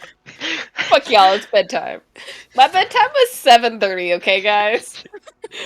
She's got to keep her good sleep schedule. It's like, got to get that good skincare routine. Gotta Gotta get her that shit out. 7 I hours can and even go have 45 a nap. minutes of sleep Bye. every night. I mean, honestly, I don't blame Lycan. That's very fair. Yeah, like who wants to be around a bunch of sad sacks? That is fair Sad and fuck. valid. Holy shit. Lycan joined us like, oh, hell yeah, adventure. And then this happened, Lycan went, sleep. Fuck this. I did warn Lycan. I don't really care. I'm gonna get the fuck up out of here. Emotional Fuck damage. it. Get Damage. out. Out. Oh boy. Then I'm just gonna go over to Sedge writing his letter out. I see the stack of paper growing, or parchment growing. And I just put a hand on his shoulder. Try to break him out of his writing trance. Sedge was very engrossed and kind of jolts a little, almost spills the ink all over the place, and looks up at you, blinking his eyes, and Blossom, back. And he's gonna look behind you. Did Marcus come with you? Um, no, he's staying at the Costa for a little while longer. I see. And I'm assuming he told you his side of the story? Yes.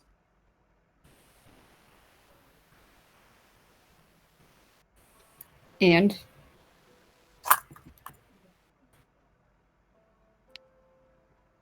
It was horrible.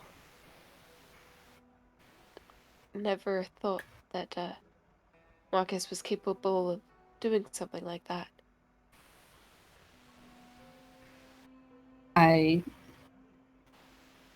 I don't believe any of us were.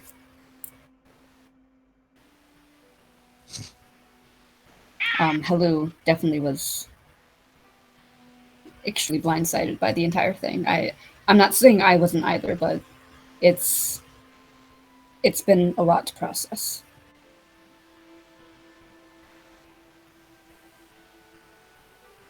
I can imagine.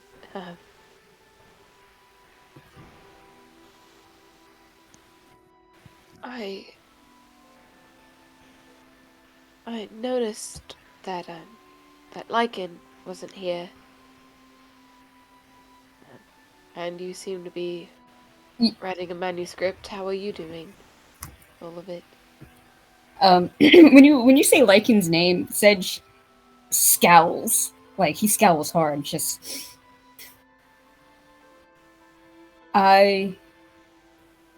I'm writing.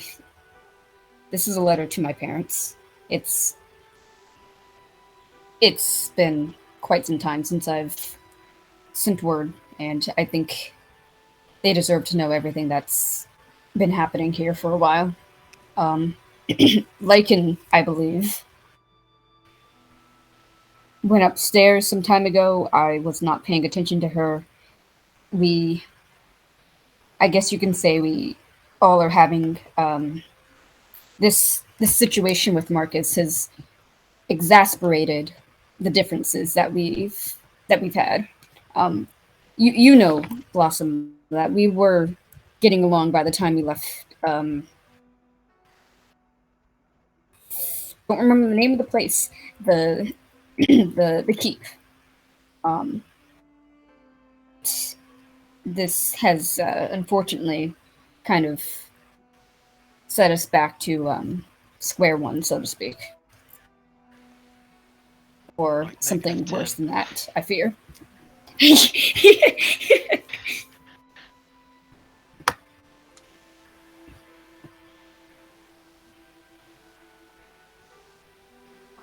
Wow. It is a lot to take in. And I told this to Marcus, but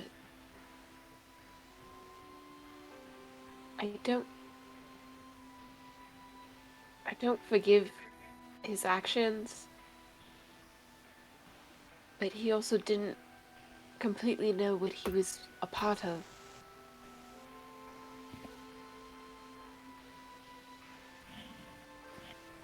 I feel like that caused him some Yes, merit. I Lycan kept. He called Marcus himself called himself a criminal, and I just simply don't believe that. He may have done bad things, but that doesn't make him a criminal. Criminals, at least to me, they if he was a criminal, he would have slit our throats in the dead of night and made off with all our gold by now. Is what a criminal is to me. And Marcus is he was just trying to get by in the world, like all of us have been.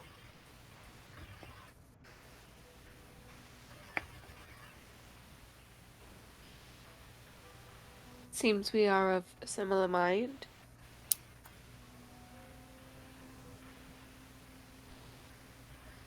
He And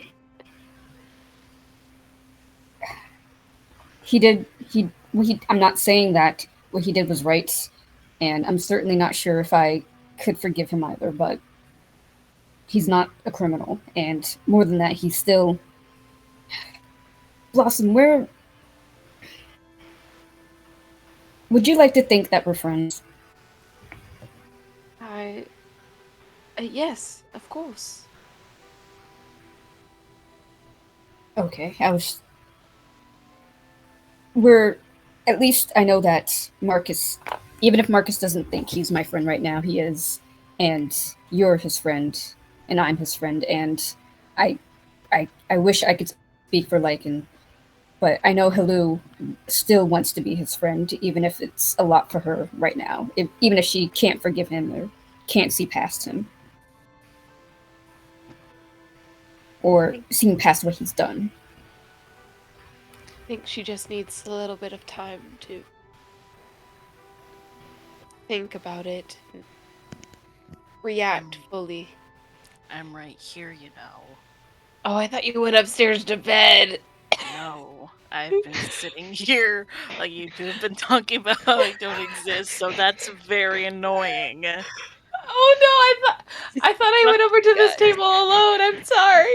No, I'm just sitting at like another table and like quietly drinking, and then I'm just like, Yeah, bitch. hello. No, you know what? You know what? You know what? Seb says that loud enough for Hellu to hear on purpose. Oh, You know what? He's gonna turn around, see damn. Hellu, and look her dead in the eye while he says that. the absolute, the absolute, the Audacity. audacity, the sheer like her face is just like, you fucking bitch. The Just. audacity. Hold on. Hello, Potter, and the audacity of this bitch. I mean, I might as well have been kept under the stairs, babes. Like, it probably happened. No, just looks at you like, wow, fuck you guys too, I guess. And then comes over and actually sits down with you. You both.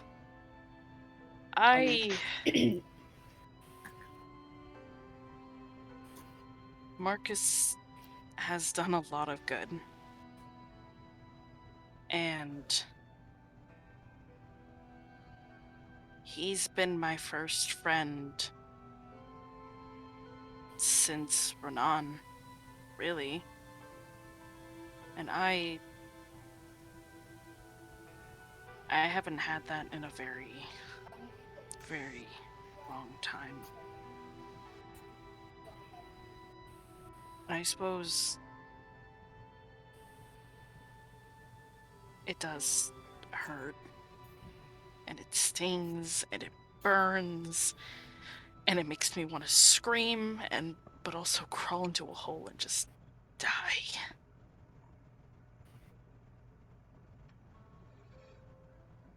Because he might have not been there when it happened to me, but what if it was just, what if that's how I started out? I was told I was found in a fucking dumpster.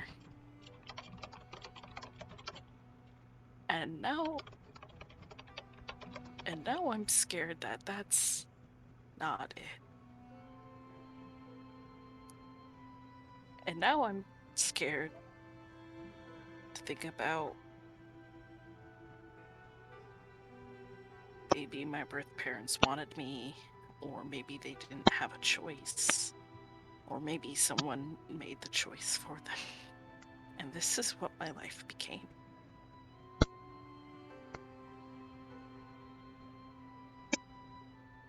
And I don't...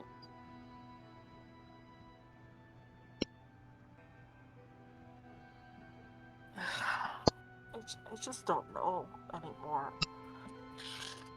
I thought things would be different. I thought things would be better. But the world is just cut from the same ugly cloth.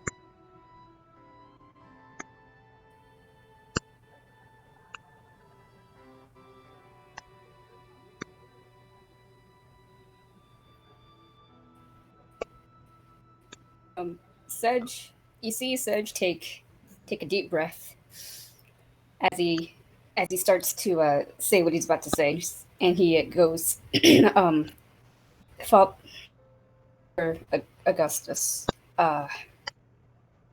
he he talked a lot, taught a lot about things like this. Believe it or not, gods, what would he even say about this now? But what he used to say at least was that sometimes it's hard to forgive people when they've wronged you. Sometimes, a lot of times, they don't deserve forgiveness, but sometimes you sometimes you have to forgive people, not them, for yourself, so you can move on, and so you can be a better person for it. And I'm not saying any of us should, but I'm just saying that whether Marcus deserves forgiveness or not is he's not going to make that decision. He doesn't get to. We do. And what we do with that is we make of our friendship and our relations with him. Sorry, I'm not Father Augustus, so I'm quite sure that wasn't the most eloquent way of explaining it. I've never met the guy, so I can't really grade you on how good it was or not. It's all of you would have loved him. I know I've said this before, but he really was like a second father to me.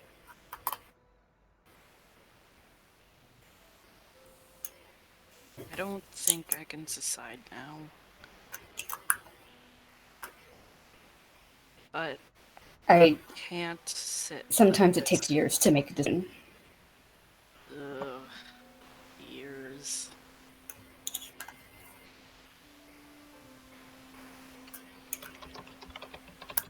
We can't sit here forever, though.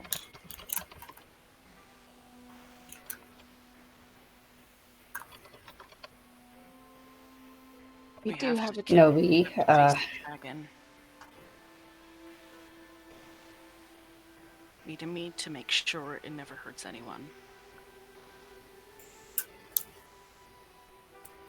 That and right now, maybe I think that now, right now, is the path forward.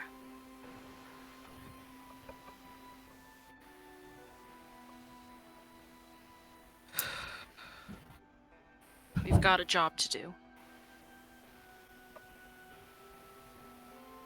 And fuck it. We have once it's done, once it's over, maybe then I'll make my decision.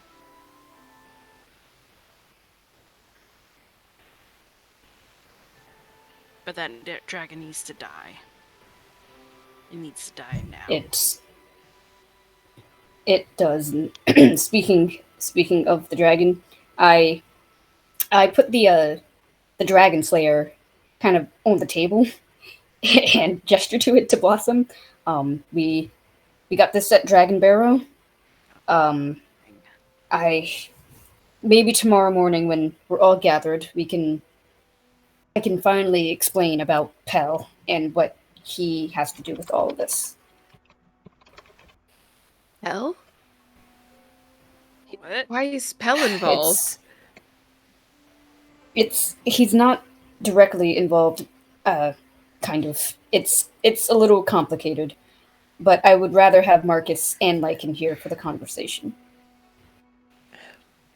I just have some very steep revelations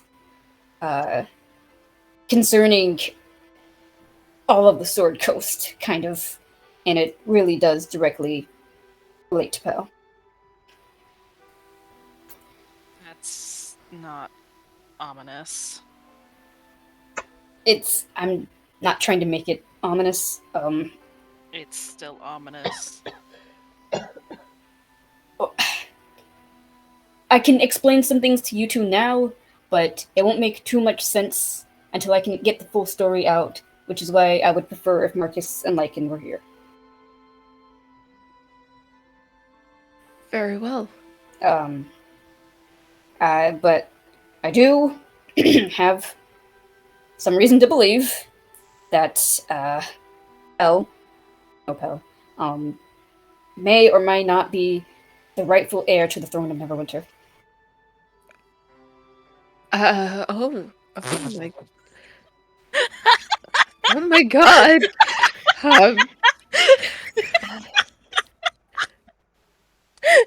Pel. Falcon's Pel. Pel. Oh, some great confidence you're throwing at me here, guys. I'm sorry, it's just...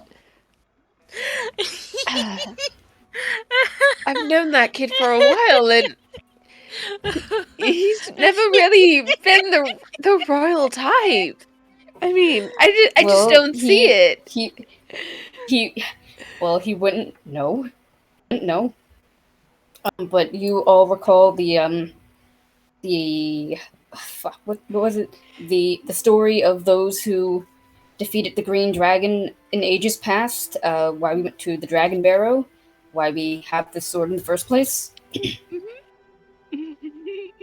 Well, I'm sure you all recall how the lineage was lost at some point, and there was a grab for the crown. Sure do. Yep. And the rightful heirs. Well, the true monarchy had this dragon slaying sword. Well, Father Augustus gave the hilt to me for safekeeping. However, who Father Augustus got it from was Pel's mother. Also passed down her family until it was bequeathed to me as it is.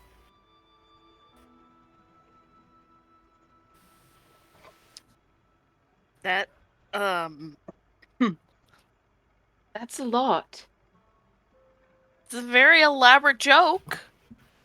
I don't good think... one? Hello, I don't think he's you've joking. known me for 2 months now. I don't do jokes. I wouldn't joke about this. I mean, it's a great way. I feel better. Do you realize how ridiculous that sounds? Sorry, I just read Red. I just saw Red's meme. Oh no, meme time. No, it's in general, so it's not technically a meme, but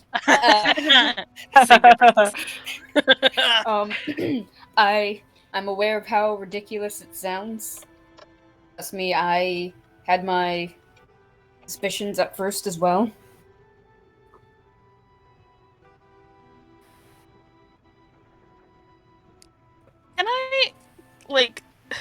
Can I roll to, I know out of character that it's the truth and it's very sincere, but in character, can I roll to see how if this is bullshit or not? Make an insight check. Excellent. Can I roll a persuasion check to get them to believe me? Yeah. I mean, it was a natural 1. I'm still rolling that persuasion. I don't get to make a lot of charisma checks. I mean, okay. I mean, it's gonna be very easy. What if I also get a natural 1, though? That'd be That'd be the hysterical. Rollies? Damn. You know what I got? Nat what? 2. Fucking beat it. But it's +4, so I got a 6. Damn, you really beat me. You really beat me with my 3. Wait, I'm really living up to Sedge's like what's it called? His personality traits. I'm Oh my God. horribly awkward in social situations. So, if you want to decide, Bones, that Helu does believe it's happening, you can, based on that. But basically, with everything that's happening with Marcus now, and you all sort of like, and you having your own personal revelations, what the fuck is happening anymore? That was what the laughter was about. That was hysterical. That was like borderline having like, I don't know, a mental breakdown laughter.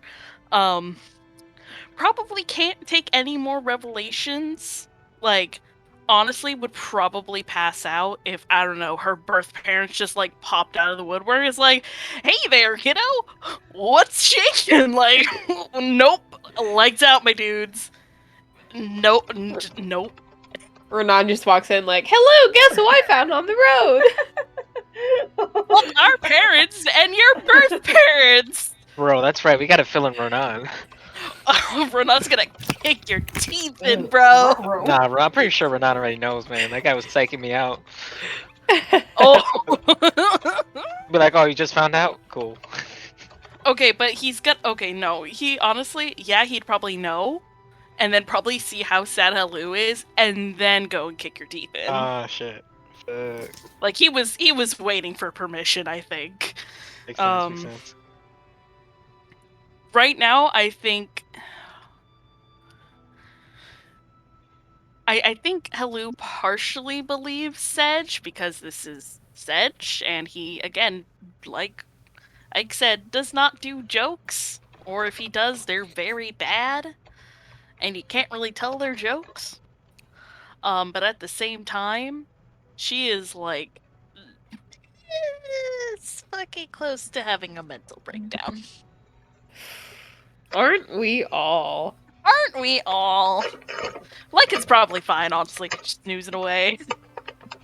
Not that I blame her. Helu wishes she was like it right now. Lincoln's like, this ain't my problem. Not my circus, not my Yes, monkey. nothing. Mike literally doesn't understand. And is like, yo, figure your shit out. And I mean, like, if you guys are still gonna go to the Fae after, like, sure, but like, I am so sorry that you got thrown into this mess. This Immediately is... after joining. Yeah.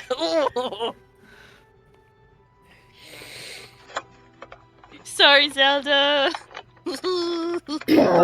So bedtime for everyone. Yeah. I Sedge, I put turned the to pet. Blossom. Sedge, put the ink down. Put the quill down. It's time to go to bed. I turned to Blossom. Wait, you believe me about Pell, right? Please. It's not completely impossible. Didn't they get, like, usurped or, like, wiped out or whatever? Like, they just... Why on earth would they still be hanging out in the city that, you know, reduced them to nothing? That makes absolutely no Well, sense. to be fair, Father Augustus, he did get it from Pell's mother, assumedly in the slums of Neverwinter. So they weren't really doing so great for themselves, and Pell was sent to Falcon's Lodge. Do we know why Pell was sent to Falcon's Lodge? I think the basic gist you got was essentially for Pell's safety. It got him out of the city and into an area that, like, not a lot of people go to, and no one's gonna pay attention to, you know, essentially a stable hand in the middle of the woods. Oh.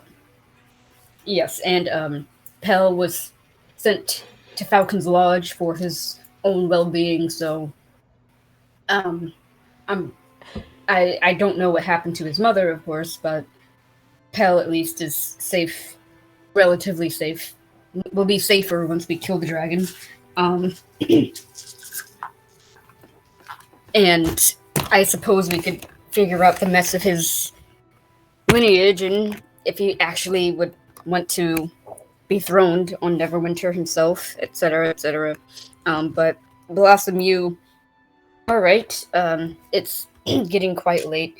I this I did finish this letter to my parents. It's just a matter of sending it off now. I suppose they will be quite surprised about all the things that I talked about. Um, Probably more disappointed about the things I've omitted so far, but it'll be a letter for another day, I suppose.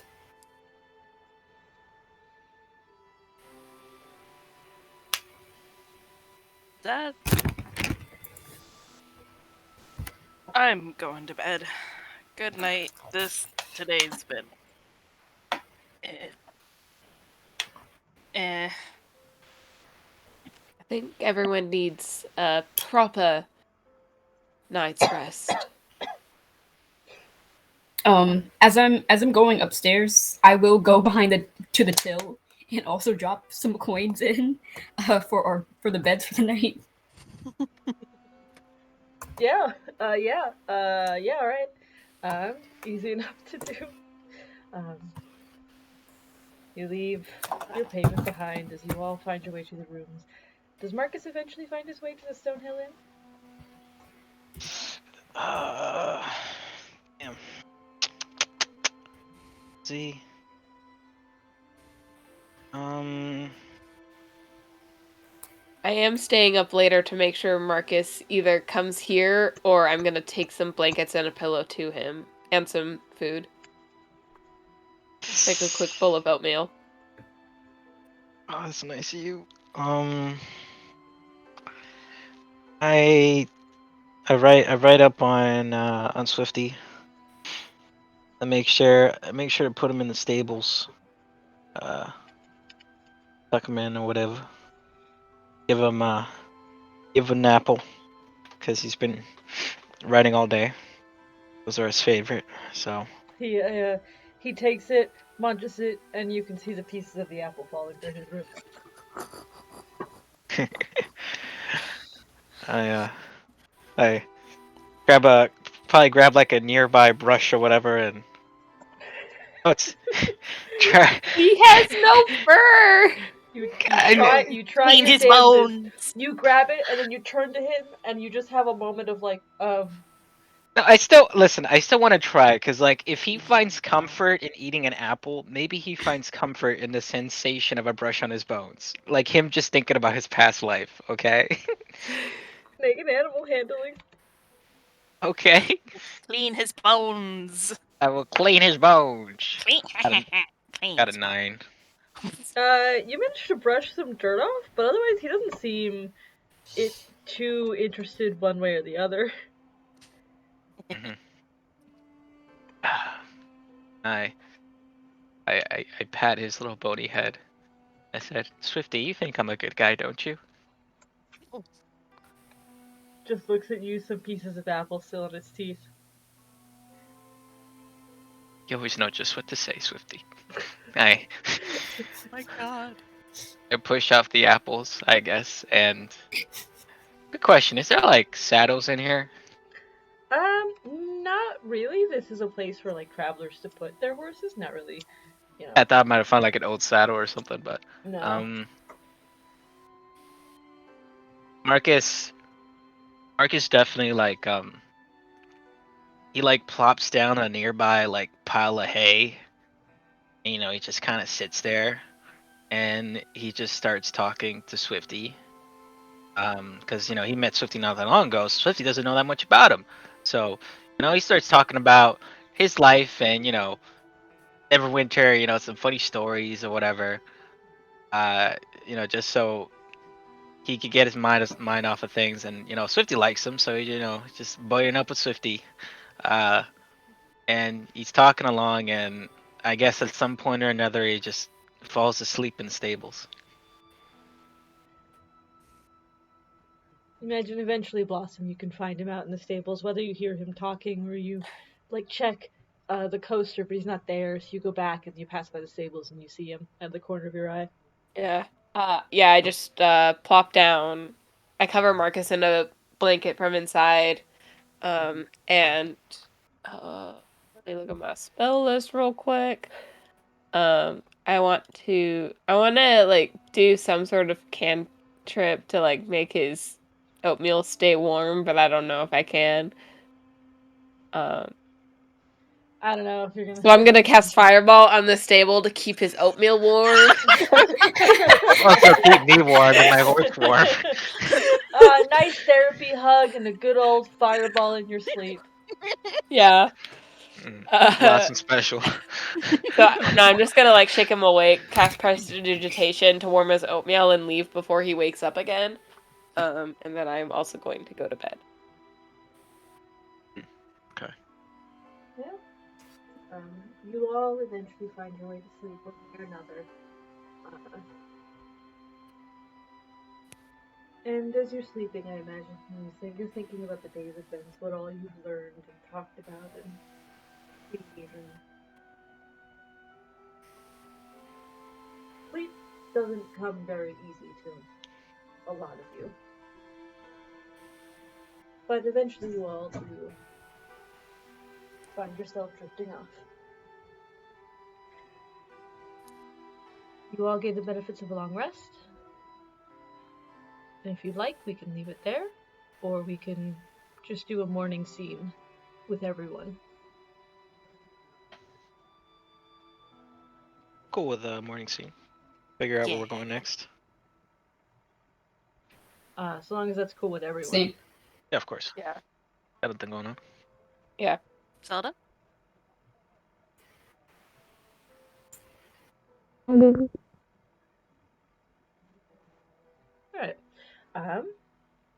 You all wake up, some of you a little later than others, some of you a little more tired and achy than others. Sleeping in the stalls isn't comfy. I would like to say I didn't sleep the other night, so I have a level of exhaustion. So Yep. I knock out. I don't care where I'm sleeping. Yeah, you still wake up with like a crick in your neck. Yeah. But Definitely slept with the helmet on, so like. oof, sweaty in there. At least. You all gather in the downstairs of Stone Hill Inn. I don't know if Marcus will gather there, but most of you do. I try to feed Swifty some of last night's oatmeal because it went cold. Maybe he likes oatmeal. Pepper!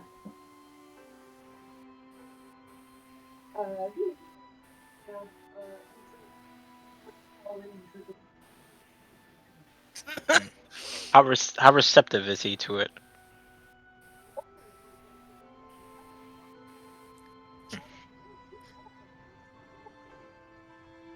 I'm just making sure because I remember last time I gave him a ration cracker, and he was like, "Really, dude?" So, okay, making an ongoing list of Swifty food. I probably gave him a little bit, like I probably don't go for breakfast right away because like I got my breakfast here. So I let him get a lick. I eat a spoonful. I let him get a lick. I eat a spoonful. That kind of thing. Hygienic. We're both munching. Yeah, I guess after I'm done with everything. Going with my helmet on. Yeah. Oh, totally. Yeah. Freaky ass door. What is everyone else doing in the morning? I think I'm the first to get up since I only need a 4-hour trance. Yeah. So I'm like last to bed, first to get up. I think I attempt to cook. Sedge gets up at like the sunrise. Wait, hold on. What were you saying, Zelda? Let's be perfectly honest. If Lycan went to bed before any of you guys did, she'd probably be about the same time as Blossom would. The Blossom going downstairs and we like meet in the stairwell. It's like, oh no, you go first. You go first. No, you go first. It's fine. It's very awkward. Lycan probably knows how to make like 3 very specific foods. And they're all like super fancy and like nothing a normal person would know. She probably knows like how to make some version of like some kind of bread, She probably knows how to make some sort of like breakfast food, and she probably knows how to make some version of a dessert, and that's kind of like her things. Y'all are Um, Like assed she out. might know how to make like waffles or something. Oh man, like it is me in real life. Sedge gets up at sunrise, but he also knows how to cook. I don't think this has ever come up before. Because he Blossom and usually Lycan are up at like rations. 4 a.m., I think. Oh, Like, he gets up at sunrise. Like that probably, yeah. He is not up with y'all, but he gets up at sunrise. I think it gets up, right? Like, smells burning food. Because we tried to make, like, pancakes, or we tried to make eggs over the fire, and it's just not working. Man, y'all are assed out. Marcus can make some bomb And breakfast, but he ain't making breakfast today. Hello would only know how to like roast things over a fire, and that is it. We tried to Marcus make, throw like, it down. I think Sedge would come down He and knows see the all recipe. this and be like, I've never had the and just practical experience and just moves using them. and just kind of like he's like, okay, you two get out the kitchen, get out. Oh, but, You're burning alright, eggs. alright. Sedge would whip up like a mean breakfast. Like now that we actually now that we're pilfering like the inn. There's You just can a make pile me of coins breakfast. on the counter. It's ever growing. Yeah. At this point, I think, you know what? I think eventually when Helu finally wakes up, we'll see, like, breakfast and shit. See the pile of coins on the counter, be like, oh my fucking god. She's just gonna pull out, like, 10 gold and just, like, put it on the counter. And just be like, we're done with leaving, like, a weird assortment of gold, bro. coins. Yeah, it's like 17 copper, 27 silver, 2 or 3 gold pieces. And now more gold. Yeah. It's like, we're just taking whatever else. It's fine. Oh, Just- Sedge left 5 gold last night for the rooms. I didn't remember how much Was it was. not so I just 5 gold, left I 5. think. No, he now Oh. has Tobin has just so much gold now. Yeah, honestly, bro. He's like, man, I gotta leave the place more often. I have 500 gold left. Like Y'all we're paid off my rich. mortgage. We're rich. We probably are paying off his mortgage. Like, let's be real. But, like, he's also, like... Yeah, right. Oh, yeah. And they're all just sheltering in place right now in a very cramped basement. And y'all are in here just, Frying up some Yeah. eggs. His food and sleeping in his beds. We left money. Using his We kitchen. paid for them. Yeah, it's fine. It's perfectly fine. We did not steal anything. We didn't go through his bedroom and look through his diaries and whatnot. You didn't. You're gonna fucking say that? You don't know what Blossom did after everyone evacuated. You sure you don't want to go look, Sedge? Just real quick. I have the key. Toblin isn't dead. It'd be disrespectful. Well, that's the rules? Okay. Listen. At some point or another, all these diaries and things like that become a look into the past. And, it's not crime. It's not a crime to But at what read someone's point? private thoughts that they left behind. But at what point does grave robbing become archaeology? That is. You know, the I have a It depends friend who's on in who you- another it depends- continent who would love to answer that question. That depends on who you ask. Elves, for example, most of them will say, within an elf's lifetime. I personally disagree with that. About Not to Oh, I think she's your cousin. not to bring this back in, but you eventually Let us have our happy moment. I just don't want to have this run too late. I don't know what else. Oh. Tomorrow morning, I got work at 7 a.m. Oof. I got a date later in the evening. So, Ooh, a day. Oh, look I'm at sorry. Justin having a social life. Oh. Just so you know, I wanted to play this game so badly that I pushed that date to tomorrow. So they're like, I want to see you Wow. tomorrow. I want to see you Saturday. I'm like, nah, sorry, babes. I can't do Saturday. I got D&D. Just real hot shit going on Saturday night. Saturday's for crying and for the boys. Oh my god. We're the worst. Saturdays for crying with the boys. Crying with the boys. There we go. Red, what were you saying? You all have gathered in the common room to Stonehill Inn. Some of you gathering, eating your food. Marcus comes in towards the tail end. Yeah.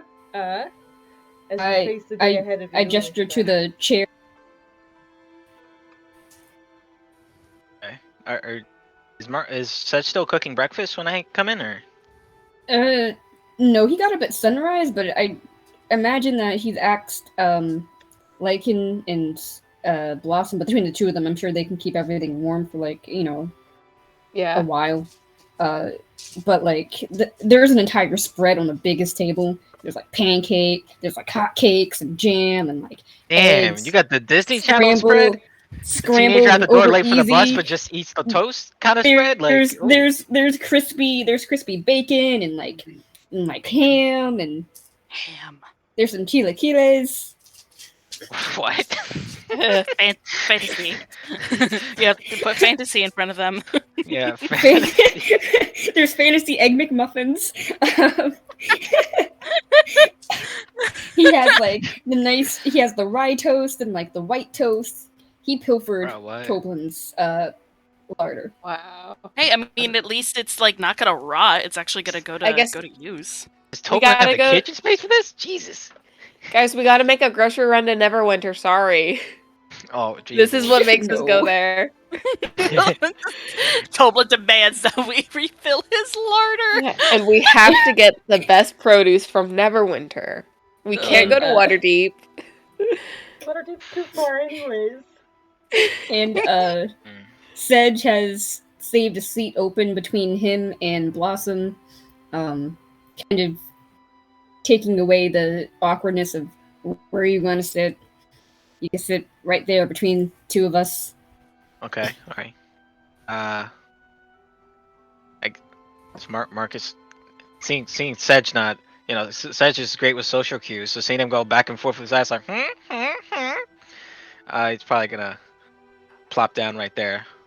Get some food on there. He just ate oatmeal, but, get some meats. And, takes off his helmet. Looks like absolute fucking dog water, this dude. Greasy head. Because he's just been simmering in that sweaty ass helmet all night. It's like summer. Yeah, for real. Just hanging out in the stables, just marinating this dude next to a dead horse that's not so dead anymore. At least it doesn't stink anymore. No, for real. Having an indirect kiss with that horse because he's eating the oatmeal too. So, Better help your immune system's up to snuff. Yeah, we'll see. I don't know. They said when you're real sad, it fucks up your immune system. So we'll see. Yeah, it does. Okay, I'll make a constitution. I'm kidding. Don't actually. I thought you were talking to us. Let's say, shit. No. Yeah, he puts on some things. Just bag your eyes, just puffy ass cheeks and shit, and starts eating his bacon. That's some good bacon. Breakfast. Yeah. Breakfast. Throws it back. Says, you did a real good job on this breakfast, Sedge.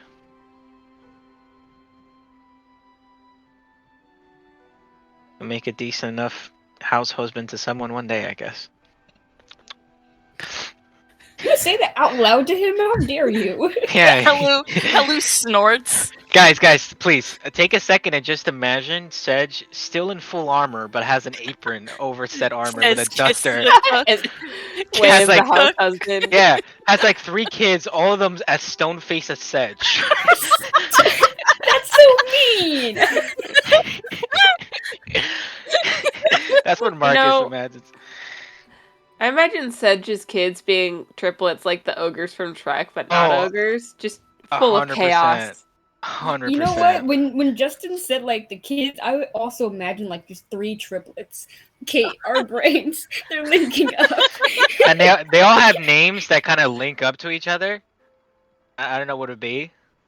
I don't Edge, know. Fredge, and Lily, Rose, and Philip Poppy. or some bullshit. There it is. There it is. yeah. May, Marcus June, just and eats his April. bacon. Let me just say, there's something that hits really You got different. yourself a bouquet. You guys ever notice it hits really different when you eat some salty food after a good cry? That's Yes, it definitely does. Marcus. That's you Yeah, right? replenishing your electrolytes that you just lost. Rehydrating right there. This man is out, so he takes Gatorade. seconds. Do it right. Nike, just do it. But Fucking like up this honestly, plate. just drink milk. It actually is proven that milk will rehydrate you better than energy drinks. There's been surveys and Well, of studies course, done. because milk Just doesn't When have I- copious amounts of caffeine in it. But milk Yeah. is gross and I'm lactose intolerant. What I'm Wait, hearing is is we that gotta why make. I That seems still like a you problem, dude. Is that still Alright. why I like milk when I'm a 25-year-old person? Oh no! All right, we gotta I make a hate- milk-based energy drink. All right, we gotta start brainstorming it. I know. That sounds That's what awful. Ninja milk is. No. I'm sure, I'm Sorry, sure, it's I'm sure already the been Japanese done. are already doing it, so it's fine. Yeah, we can- I'm sure Japanese have those already done it. Japanese are Ryan doing Higa did it Yeah. a few years ago, called Ah. Ninja Milk. Sorry. Ninja milk. God. Ninja milk. Yeah, it's a This milk-based is energy milk. drink. I'm sorry. I mean, it's Um, perfect. Like you can put you can put in like an energy drink, like it being a plastic Don't. bottle, and Now, it can now have I'm like imagining like the Korean yogurt drink, but make it an energy drink. hear me out. It'll be shaped like a Gatorade bottle, but the Gatorade bottle that has the gator titty on it, the gator nipple. ooh. What? Anyway, I know. Anyway, I I know exactly what you mean too. Why did you phrase it like that? Nope. Wait, did I post that meme? I actually had like Why a did I do serious that? thing I wanted to do. Why did you get phrase it like that? We're gonna bring it. We're gonna bring it back in. We're going to move past that. Bones, you said you had something you wanted to do. Yeah. Hold on. I need a bit. God damn it. That sweet Just- gator titty. Ugh, fuck you. Yeah, well, while Basima's gone, she got a freaking BA in psychology or something. I just listened to a lot of people's problems and had to learn how to communicate with them and convince them to go do the thing that I wanted them to do. So yeah, I got a 4-day BA in psych. Oh, hell yeah. Accelerate course, let's go. All right. As Marcus is quietly eating, I don't know how we're set up, but I feel like I just happened to be across from Marcus because you know what, that would just happen. I would look at Marcus for I would be making some pretty direct eye contact.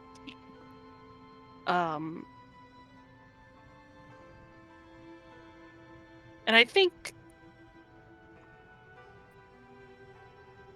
and like sort of waiting to get Marcus's attention, but since he's just so out of it, she's going to get impatient and like rip off a piece of her bacon and like huck it at his face. Oh. Yeah. Manners, please. Hello? Eat my ass. What? You're a little too young for me for that.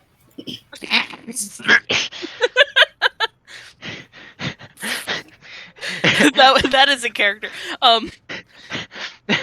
Look. That man. No. No. Look, Marcus, I don't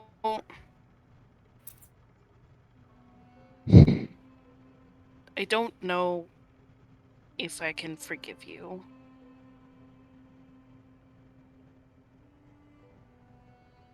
I wish I knew the answer to that, but I don't. What I do know however, is that we've got a dragon to kill. And I trust you to have my back.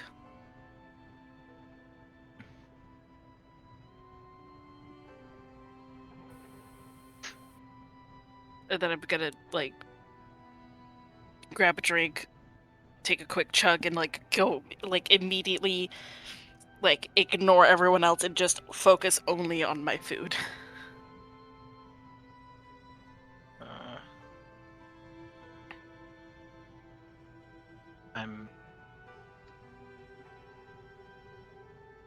I'm happy you have my back, Helu. 'Cause I most definitely have yours. And definitely see a small, like, kind of quirk of a smile.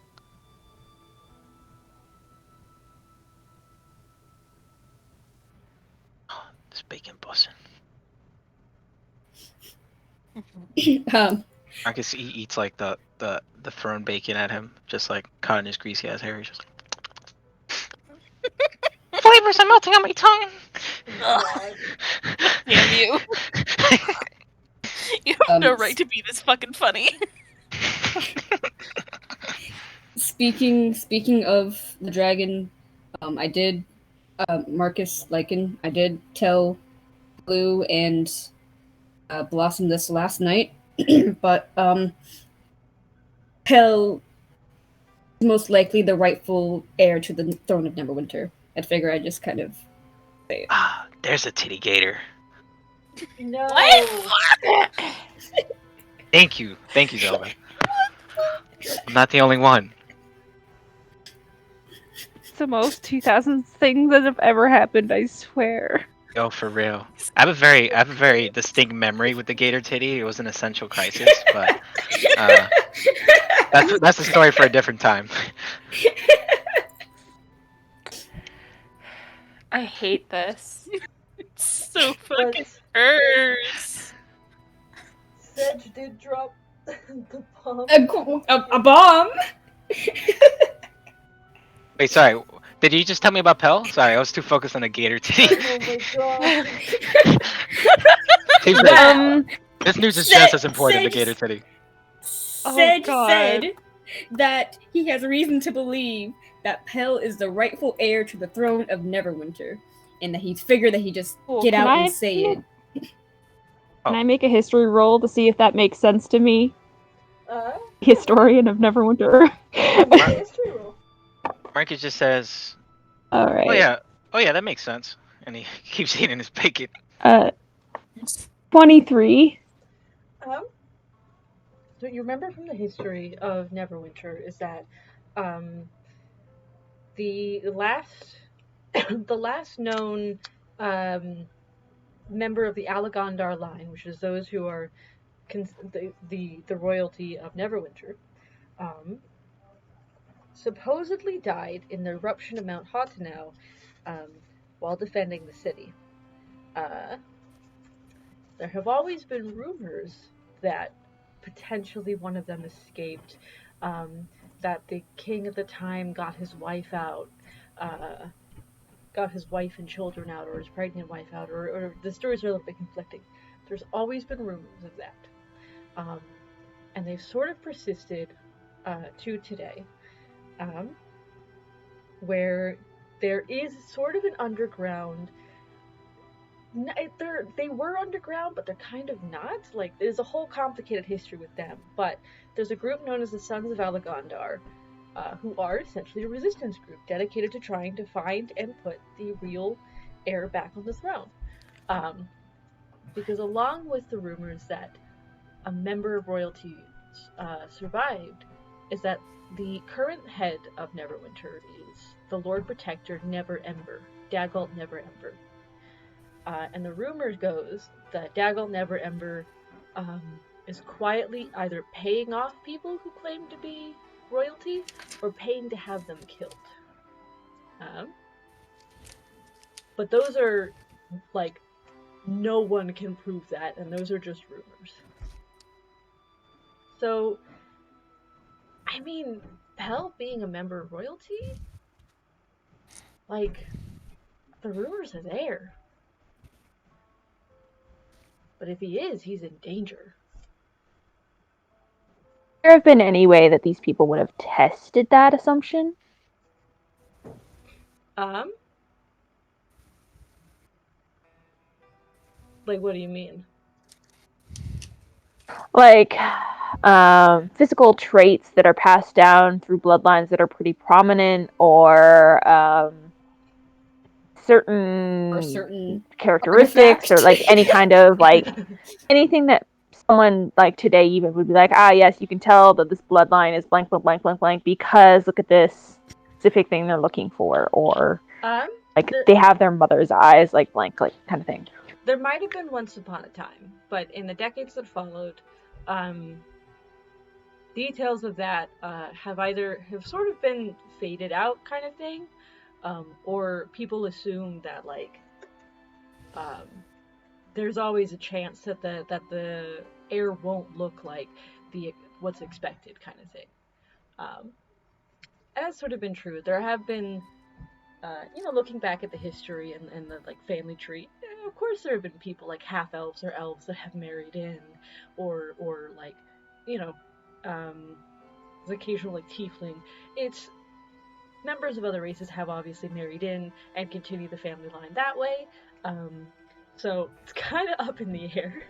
Um, So how they actually how would how would they like okay, so how would this rebel group bring someone forward and be like, yes, this is definitely this is what I'm looking for. This is definitely a royal heir. He deserves to be on the throne. Like, what is their vetting process? Like, well, there are going through history books. There have been stories of a artifact, and not just the sword, but what was once the crown of Neverwinter. Was have you? This is gonna sound odd. Have you ever read Del Toro Quest? no. No.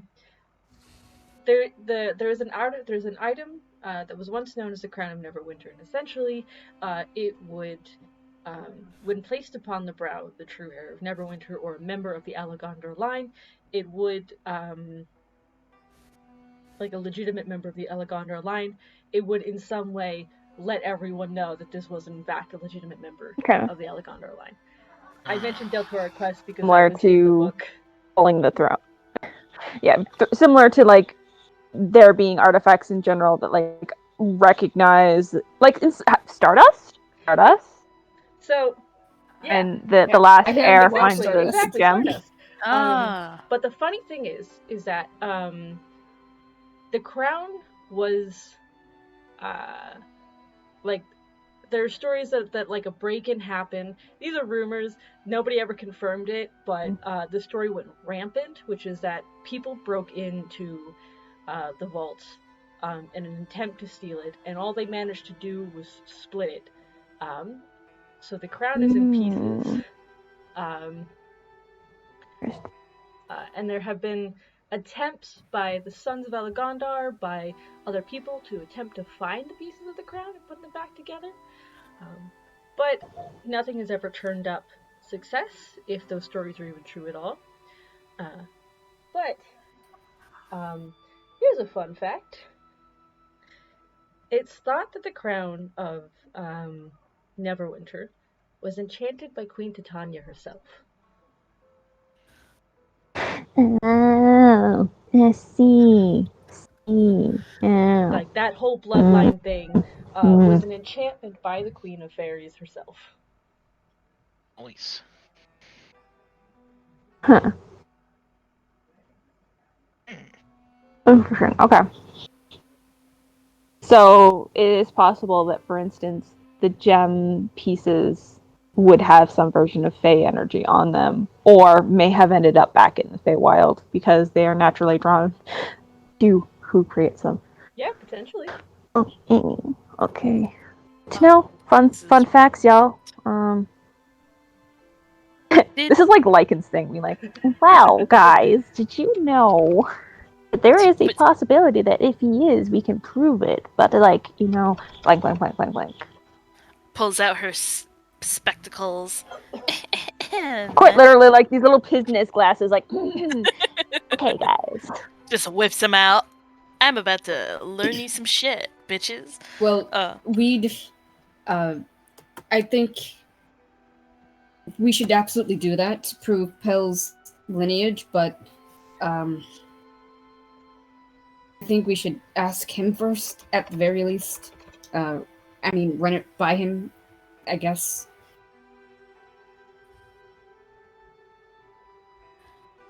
Yeah, for sure. Yeah, definitely hearing it from him would be best. Out of character, Hmm? did Ben ever tell any one of us of his thing? His mission? I remember him mentioning it. I'm I pretty feel sure like he mentioned did. it in Sedge. Oh my god, I forgot like- about that. I'm pretty Yeah, sure Okay, he because did, I'm as like, a matter of fact. the second you mentioned the crown, I was like, oh, did Fen ever tell anyone about this before he fucked off somewhere? I don't think he did. I No, actually, I'm I pretty actually sure he think he told did. Might have, yeah. Who did you tell? you. Was it Marcus? You! He told you! The paladin! Nice information. Hey, DM, your player does not remember that. I'm so sorry. That is okay. That was a while ago. He found me on the road, and I know all this information. Get fucked, y'all. Damn. Just had like a nice sit down chat, had like some tea, What gossiped about his old party. It was great. what you remember, because I'll give this to you, I won't have your roll of history, because I'm pretty sure he did tell someone. But what you remember is that part of Fen's, like, mission given to him by his goddess was that he was to look for something known as Wyvern of the Storm. Yes. Now you remember. It's all coming together. It's coming back to me. Which is rumored to be a part of a crown that was lost.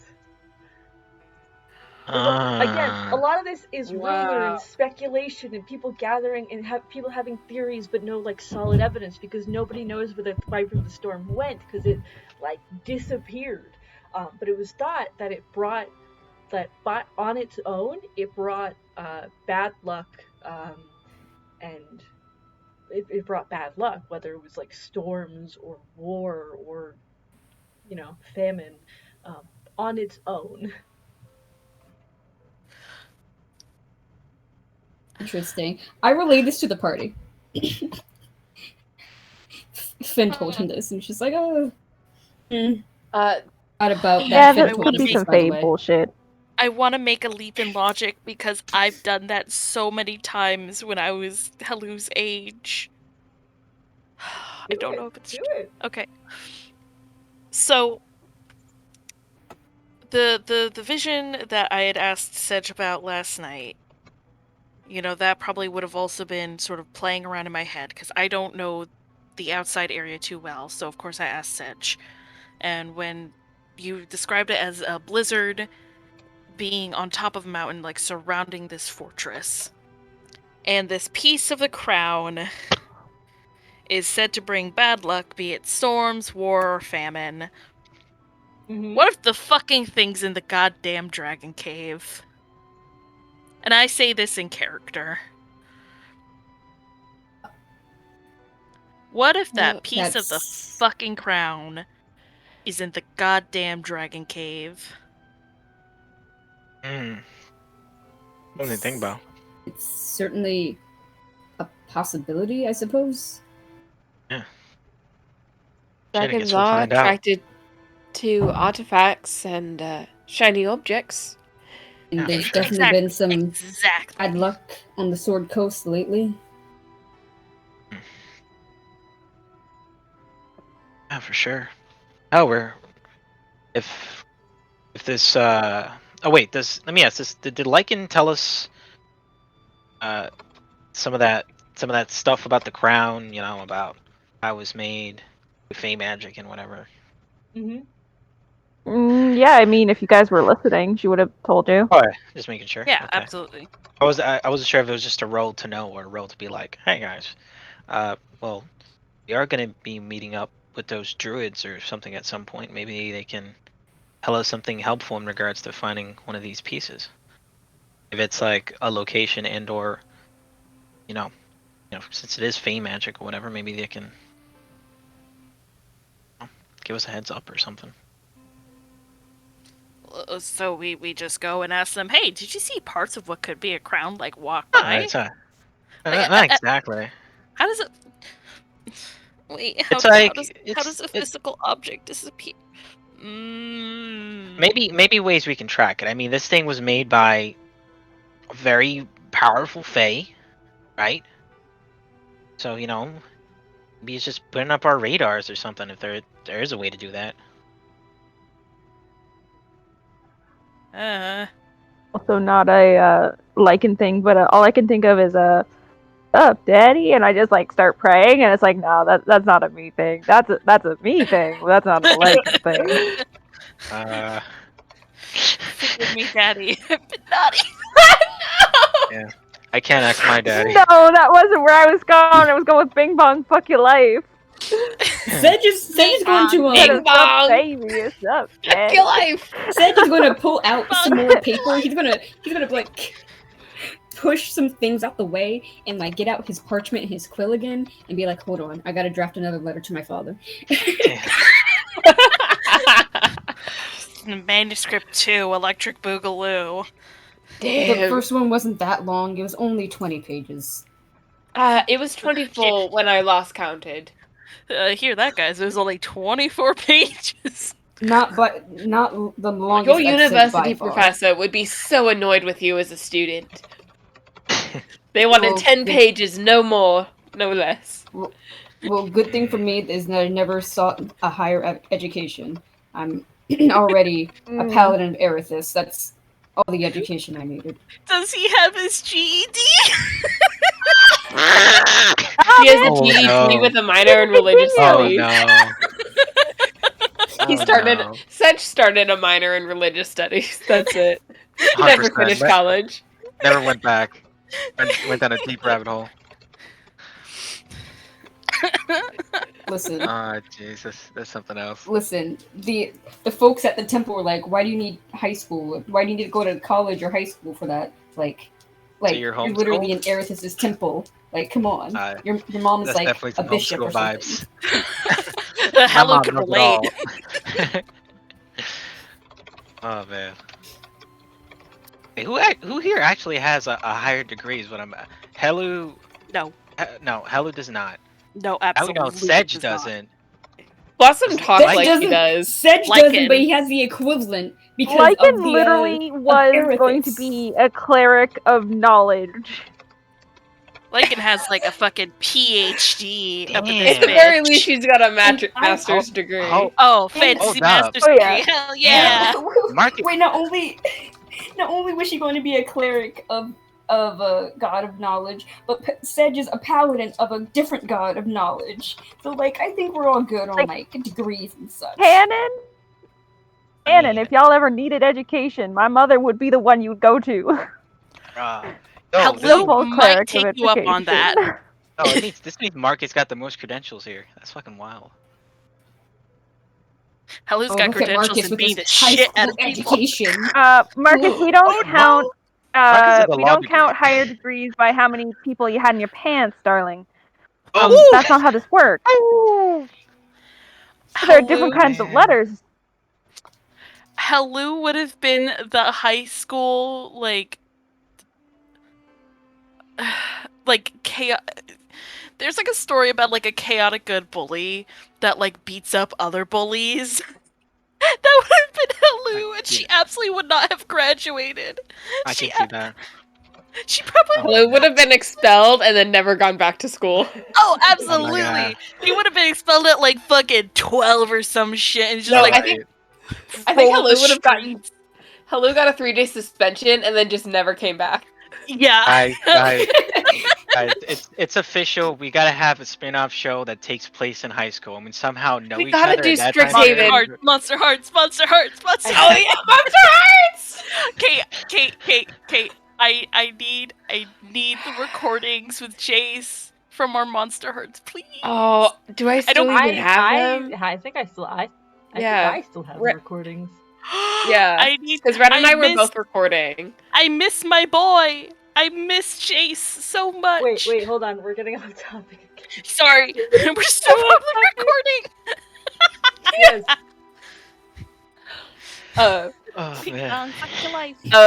While they were talking about that, Blossom just steals one of Sedge's parchments and quills, and starts making a little illustration.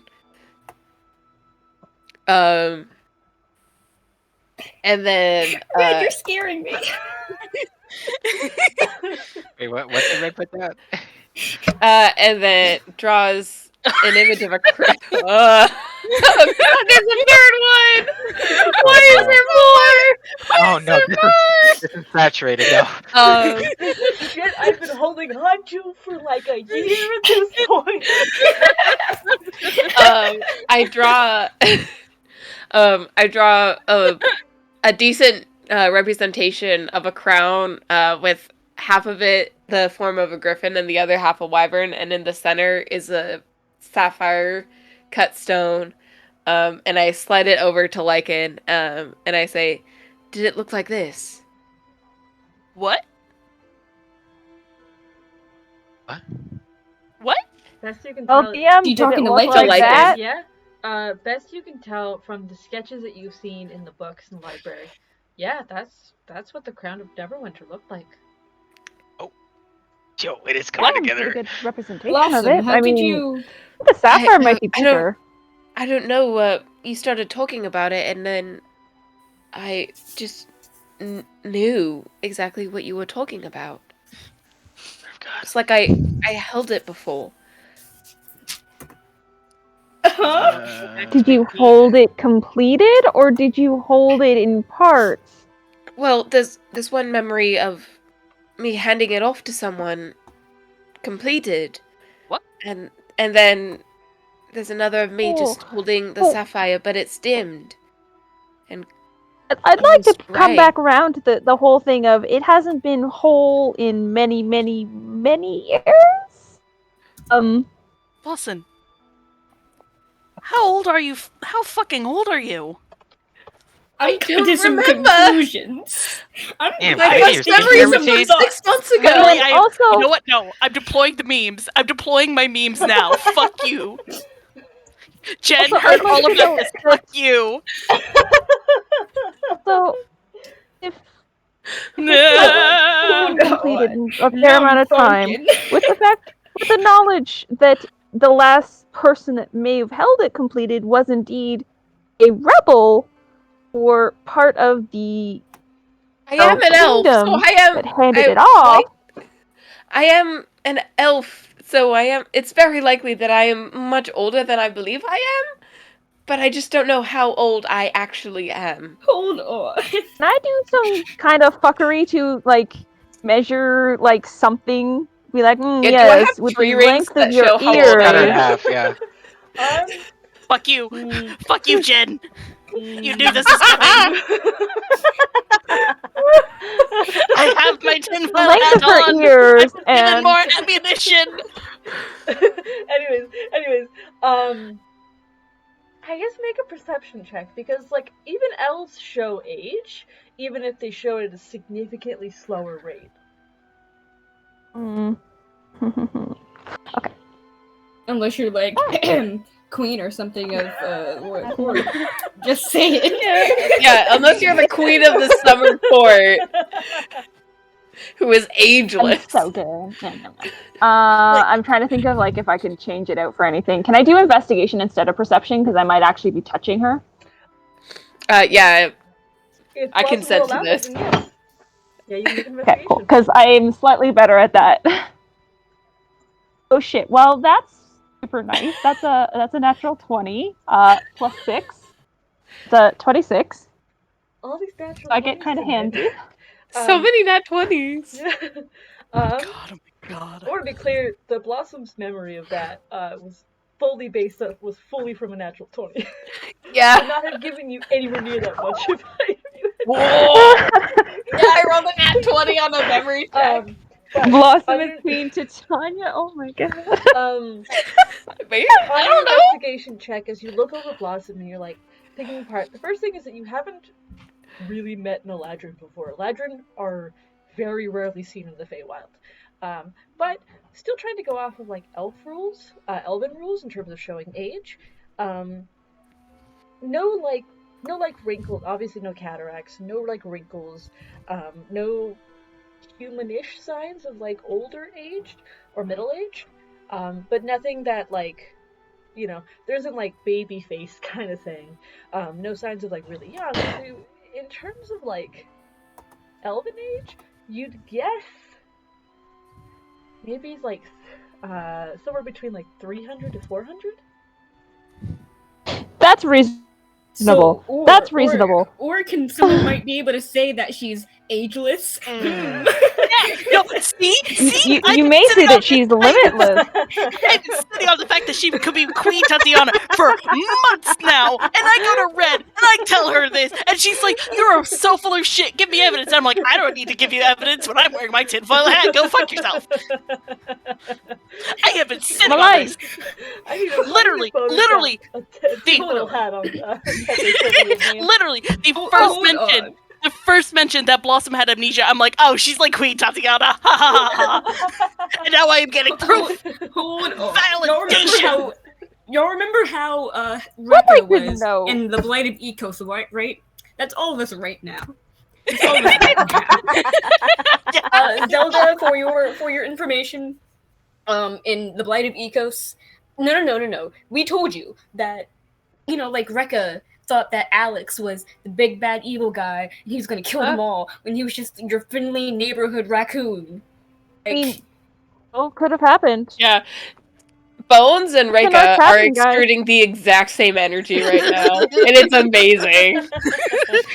I am right. I know I am fucking right in some sense. Fuck you. So the knowledge that like Eladrin are slightly different than like elves, and the fact that they're from the Feywild generally, do I feel a sort of kinship with this creature? This being, this amnesiac woman? I don't know if you feel like a metaphysical kinship, but you'd at least recognize, oh, Eladrin are typically Fey. You're very obviously looking at like an Eladrin who, statistically speaking, walked out of the Feywild, and is wielding wild. Okay, I'm magic, gonna. so. Cool. I'm gonna take off my necklace. I'm gonna put it on her hand and kind of just look at her a little bit. Just like, you just hold on to this for a little bit, okay? What are you handing her, sorry? My talisman. Ah, okay. You are handed a Hold on to that. like blood red gemstone, I believe. Okay. Do I need to make a check with that or anything? I'm just kind of looking at it. Does it look It familiar? is from the Feywild. You can make an Arcana check. Okay. No. Oh wait, no. 7. It's actually kind of funny because anyone who wears the talisman is able to roll a d4 if they are thinking they failed the check. Well, I rolled a 3 plus 4, That's so a bit don't think I different. can pass this. It's certainly magical. And Well, clearly I know this is your costume focus, but I don't know what you want me to do with this. Well, you just hold on to it. Maybe it'll help you someday. All right. Distinctly different color on the neck. She's never taken it off. Oh god, the worst tan line ever. Yeah. And it's weird because like it's a super light green. Sedge Yeah, is so you mad right now. You can't change my He is- mind, you fucker. Sedge is so mad right now. He's like seeing that some dots are being connected, but he doesn't have the whole picture, so he's like, "Fuck, what are they thinking? Damn it! Connect the dots. You Going haven't so connected fast. shit. I've Marcus eating connected." The only bacon. thing on Harmony's mind is this. Life Queen is like Titania a hurricane. Your father, can you confirm a theory? She's still in her court. Has anyone seen Titania? 300 years? Father!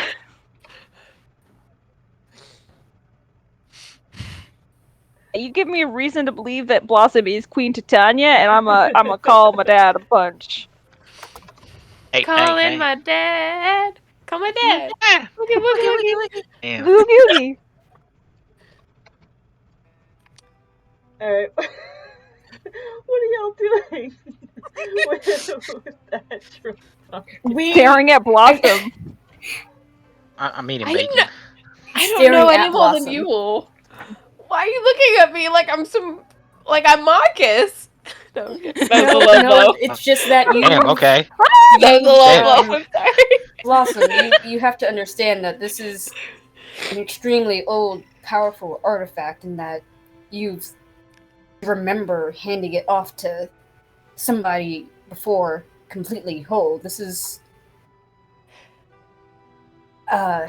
it's definitely more of a bomb than Pell perhaps being the last of the Alagondar line. I'm sorry. It's Don't don't- be sorry. It's not your fault that you don't remember. It's just very. We have a. I hate to say that we have a mystery on our hands here, but that's what it's definitely shaping up to be, and we just don't have the full picture yet. Yeah, guys, let's not jump the gun. Let's take this all one step at a time. It's already fanatical enough that we gotta kill a fucking dragon. So, how about we do that first, and then we worry about if Blossom is some kind of fake queen or whatever. Marcus does have a point, and speaking of the dragon, I was talking with Hello and Blossom last night, but from the vision that we saw in the Shrine of Savros, I have reason to. Well, we might have a lead on where the dragon might be keeping its lair, in the Sword Mountains, perhaps somewhere near Icespire Peak. Right. So what I'm hearing is that we're gonna go. We're all gonna go kill the dragon now. Is that what everybody's agreeing on? Yes. Or at least Like I in- am. Like in Blossom, Sedge? I would. Perhaps we should shop around, see if anyone's willing to sell us a few potions. If we can get the wow, I don't remember his name. The shopkeep, if what he has in stock. But Honestly, I think we're butt out. I try to You go walked in sell the some town stuff. and it's empty. Yeah, everybody's gone.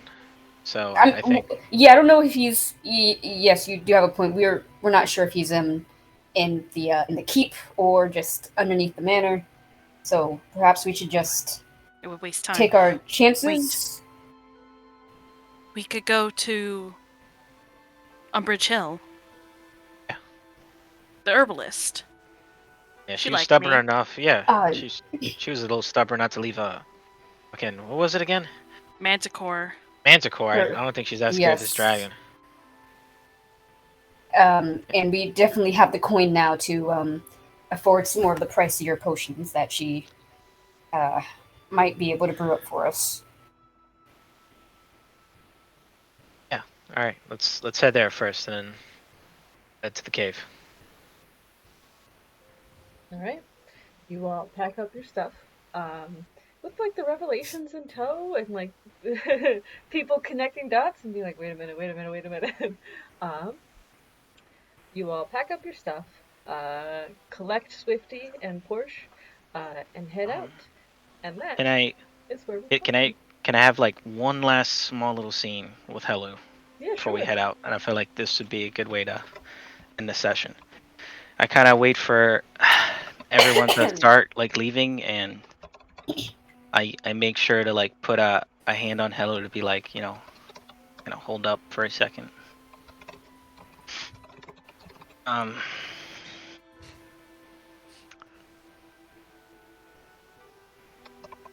you know, thank you for saying what you said during breakfast. I know things right now are still a little all over the place, and I understand that you're probably confused and angry and you're sad, and it hurts me a lot knowing that I'm the cause for that. But I hope you know that even though you might not see me entirely as a friend anymore, you can still see me as a confidant. And if you have any problems or issues, and you need to talk to someone like you've been talking to me, you're more than happy to still do that, even though I might not be seen in the best of light. Because I do still care about you, and I'm always gonna tell you what's here, I guess. But if we're really gonna go out and do this thing, I'm more than confident that you're gonna be okay. But I'm not sure about myself, so I want you to have something just in case something happens to me. And honestly, I just have this, and again, I know things are still all over the place, but we definitely do still need to sit down a little bit more and talk about things, just me and you, because there's more I can say, I guess. And Marcus goes into his bag and he takes out a handkerchief and he puts it in Helu's hands and he closes it up and he says, "Take very good care of this. And when you're ready to talk about things, I'll be very happy when that moment comes." And he leaves and he goes outside to go to Swifty.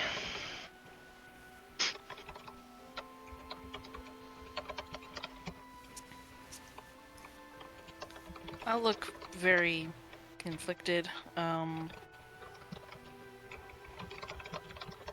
I open my hand. Is there anything about this handkerchief? Is there?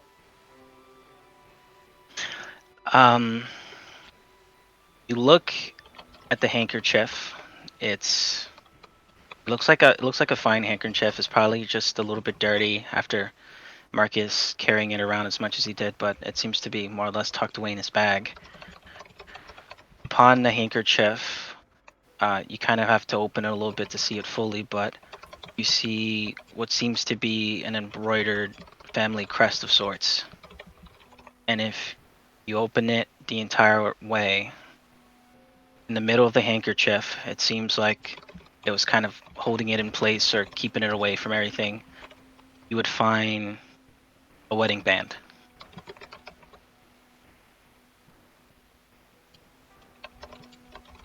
Holy shit. And that is where we'll call it. Justin, holy fuck! Justin, holy shit! What the fuck, dude? I'm trying to write it down! Let me stop the It's all recording. it's all come together.